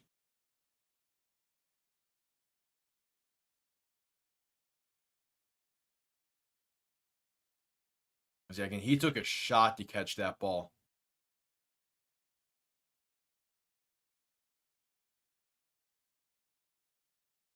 Oh yeah, as he got up and was walking, he stumbled a bit. And was hit up high, yeah. Okay. A 3rd and 3 for Pittsburgh. Needed to convert here. Russ, shotgun, back to his left. 2 receivers to each side. 4 minutes to play. 3rd and 3. Back to throw. Gonna pass over the middle. Caught for the 1st down. And inside the 35 to the 34 is Pat Freiermuth. keeping the drive alive, moving the chains. That ball is placed. Is placed perfectly right on your shoulder. All right, 3.5 to play now. 1st and 10. As New Orleans got a big time win over Atlanta today. Russ under center, back behind him. 2 receiving options to each side. Russ going to hand this off up the middle for Najee Harris. He's going to fight his way for a gain of about 2. As Buffalo gets a massive win over Indianapolis. San Francisco got a good win over Tampa.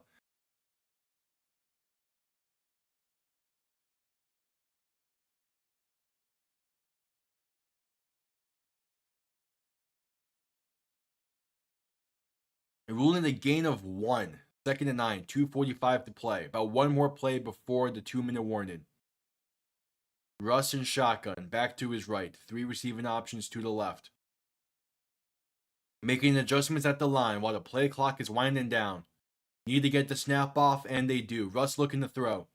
Gonna pass over the middle and incomplete. Darnell Washington, the intended target, and they were just not on the same page.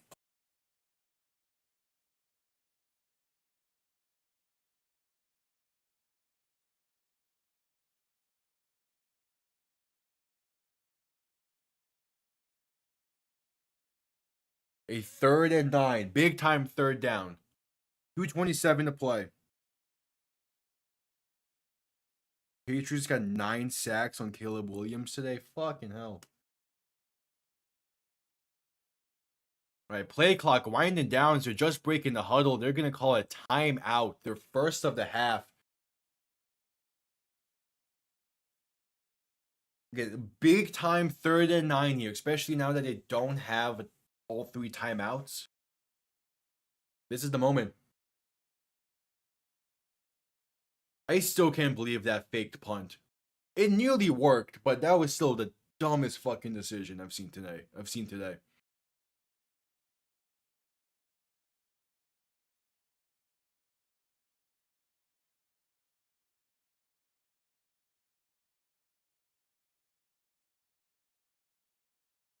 Patriots won 19-3. God damn it, Chicago. Why Chicago? All right, 2:27 to play. 3rd and 9. Big time 3rd down.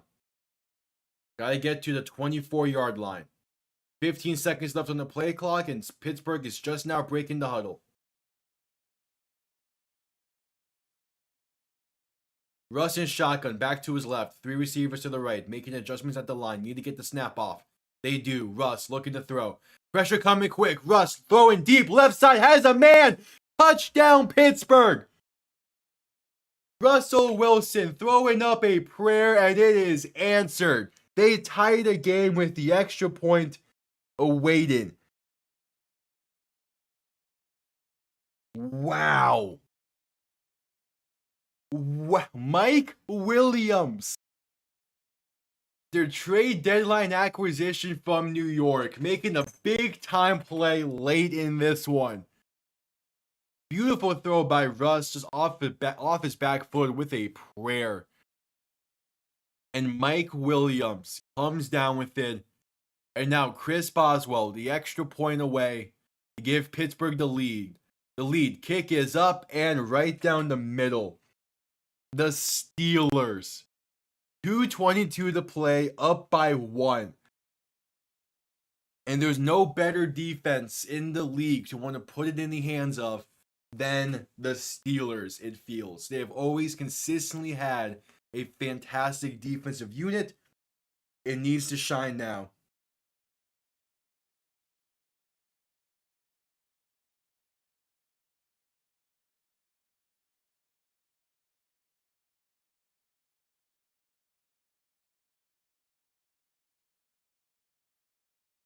Holy.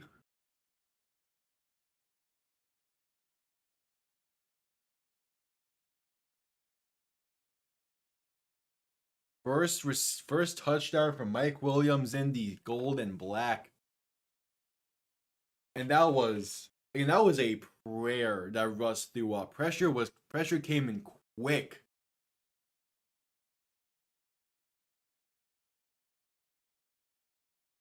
All right, now it's time for the defense.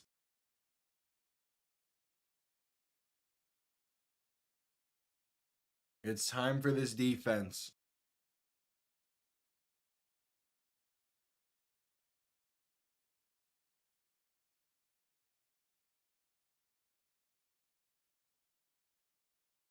All right, Boswell gonna send this one down. Returnable, beginning from about the 4. And that's Austin Eckler to work his way past the 30, hurdling a pile of people, and brought down near the 35, maybe the 36. So Washington, with all their timeouts and the 2-minute warning, 12-12 to play, just need a field goal, or 12-16 to play. They just need a field goal and are starting this drive from really good field positioning.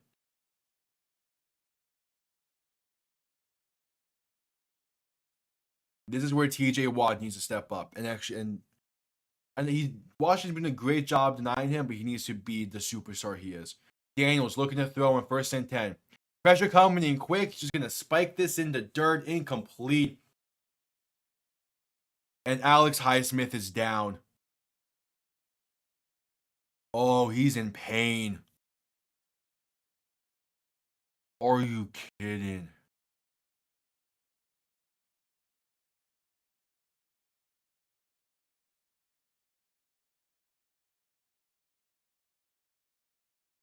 Oh, his ankle. Yeah, Daniels stepped on it. Yeah, his ankle got rolled bad. So yeah, he stepped on Jaden Daniels' left foot and that ankle rolled.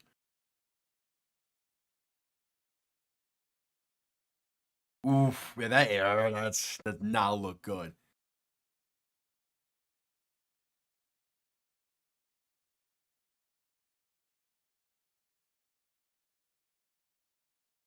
All right. 2nd and 10. Highsmith gonna get helped off the field. Again, his ankle got rolled, badly rolled. All right. Oh, yeah. He's such a good player for that Steelers defense, man. Hope he's all right. It's hard to tell with rolled ankles sometimes how bad it can be. But he seems to be in a lot of pain. All right, 2nd and 10. Daniels, shotgun, back to his right. 2 receiving options to each side. Going to look to throw once again. Has time. Pass right side. Caught by Noah Brown. Going to stiff arm and get the first and more. Down at the 49. That will bring us to the 2-minute warning. Are the Steelers really about to play prevent defense? All right, at the 2-minute warning. I'll quickly be right back.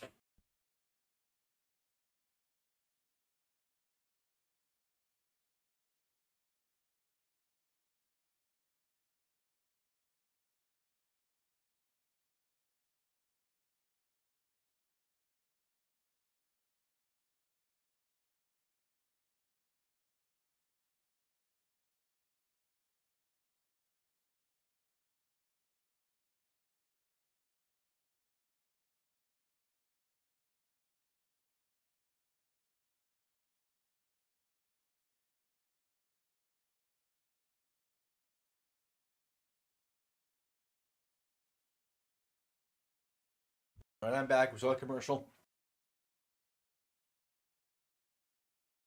Washington with ball. 2 minutes left. A 1st and 10 coming up. This thing is not even placed well, right? Yeah, there we go. This fucking camera. There we go. That commercial break still. Washington, a great situation, a great spot to be at here. Just need a field goal to take the lead. They have a 1st and 10 just shy of midfield.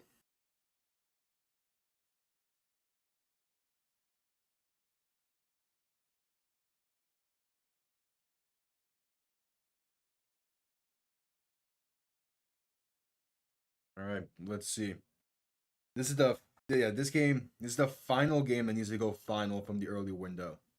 So we have New England winning 19-3, Minnesota winning 12-7, Buffalo winning 30-20, KC winning 16-14, New Orleans winning 20-17, and San Francisco winning 23-20.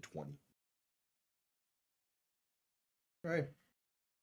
And then the Titans Chargers game has started, with the Chargers about to driving down the field currently. All right, just coming back from commercial break here.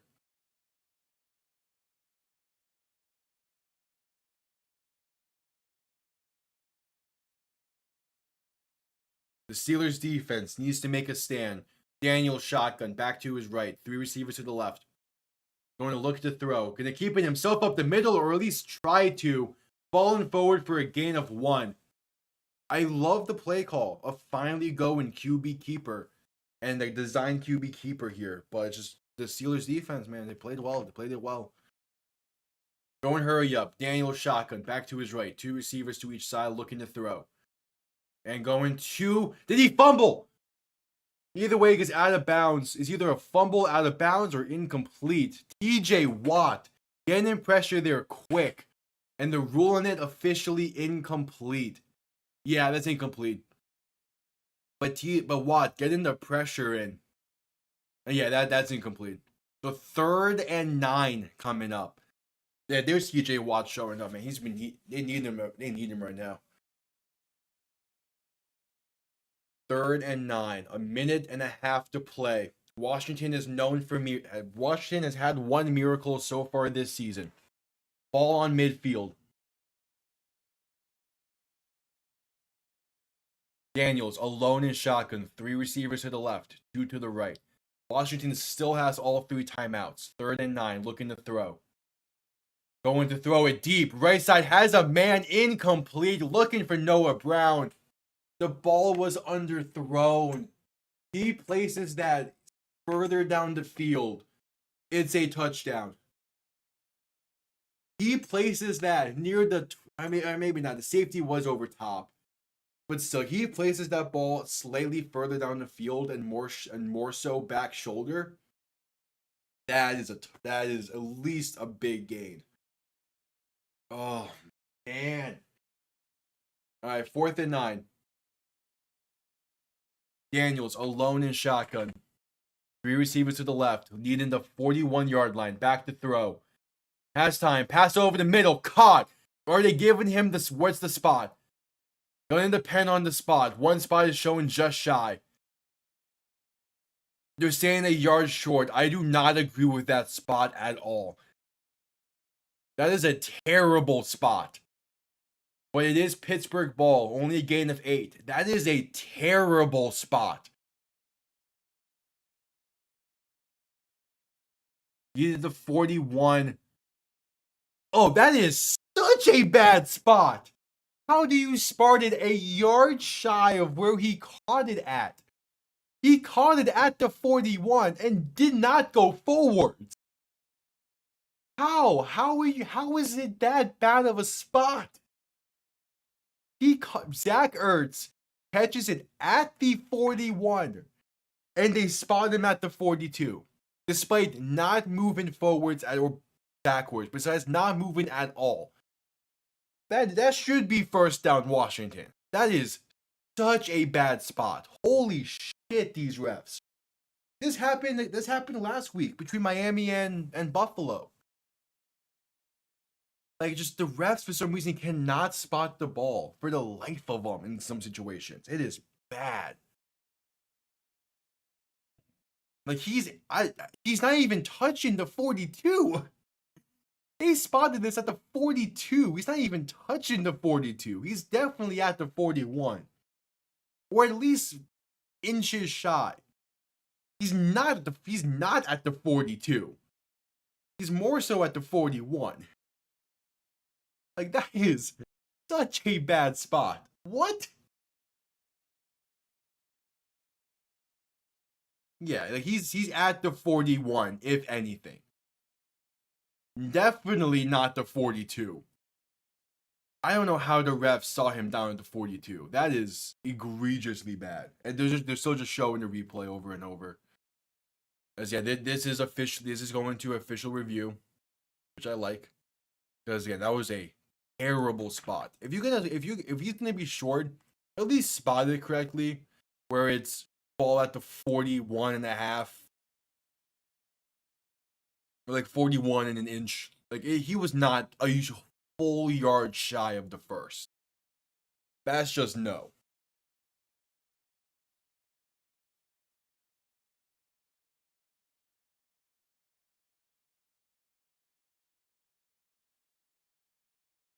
Like at the very least. Yeah, first down Washington. Think whole stands? No. Okay, I am sorry. That is bad. Unless they are moving the ball forward slightly, because he was not touching the 42-yard line. That is a bad spot. It's at the very least. They're saying he caught at the 42 and not like the 41 and a half. Holy shit, that is bad. Russ, handoff for Najee Harris up the middle. Going to fight his way for a gain of about 2.5, 3. And Washington will call their first time out. Holy shit, that's a bad spot.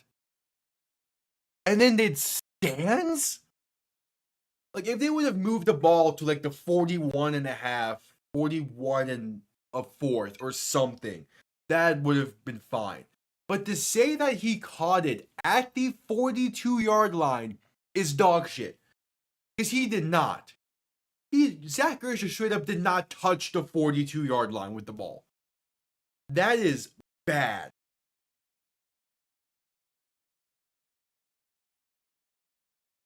All right, ball on the 45. Russ under center, back behind him. 2nd and 7. Washington with 2 timeouts remaining.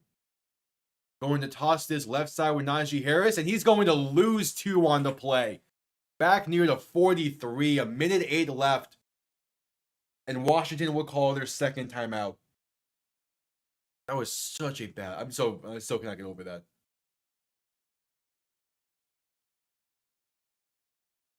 That is such a bad spot. Holy shit, man. To show the replay again, that is. How were they saying he caught it at the 42? He's nowhere near the 42-yard line. Like, what? Like, what? All right, 3rd and 8. Washington has 1 timeout remaining. Need to make a stand here. That is such a bad spot. Holy. Rush's shotgun back to his right. 2 receiving options to each side. Going to keep it him. No, hand off right side. And that's going to be a gain of 7. A yard shy. Timeout Washington with a minute 2 to play. Handed right side. Handed it to the left side for Cordero Patterson.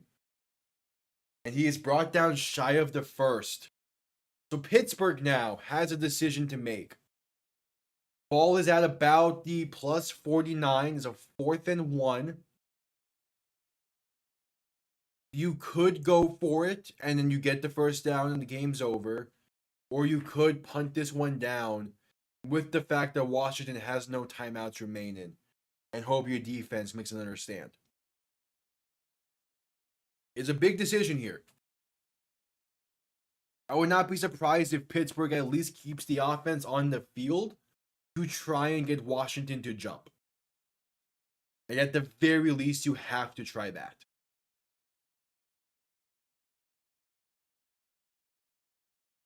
So yeah, out comes the offense. Ball on the 49-yard line, the plus 49.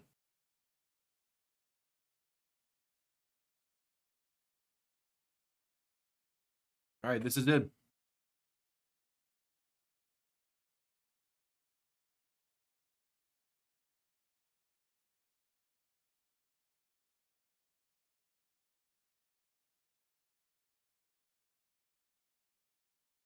Fourth and 1. Russ under center. Back behind him. Fullback offset to the left. And they get Washington to jump. That does it. That will seal it. They get Washington to jump. Offsides. First down Pittsburgh. And the Steelers walked into Washington and pulled out a fantastic W. Might have been favored by the refs a little bit with that spot on the fourth down try by Washington. But hey, they still needed to then get a first, and they were able to.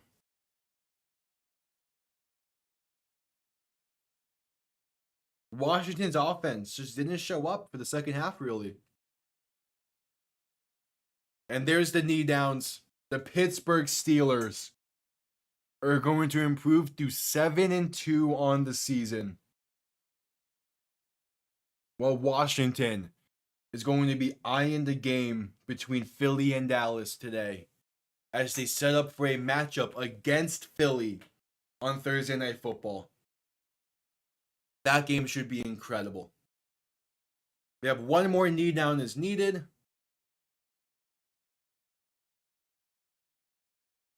As this clock continues to run. And there it is. 28-27 is your final from FedEx Field. And what was an incredible game between the Steelers and the Commanders. And Washington will be looking at the results of Philly Dallas later today. But thank you all for tuning in. Really appreciate it. I'll be back for the first Sunday Night Football between the Lions and the Texans. Yeah, thank you all for tuning in. I'll see you all next time. Have yourselves a damn good one. Peace.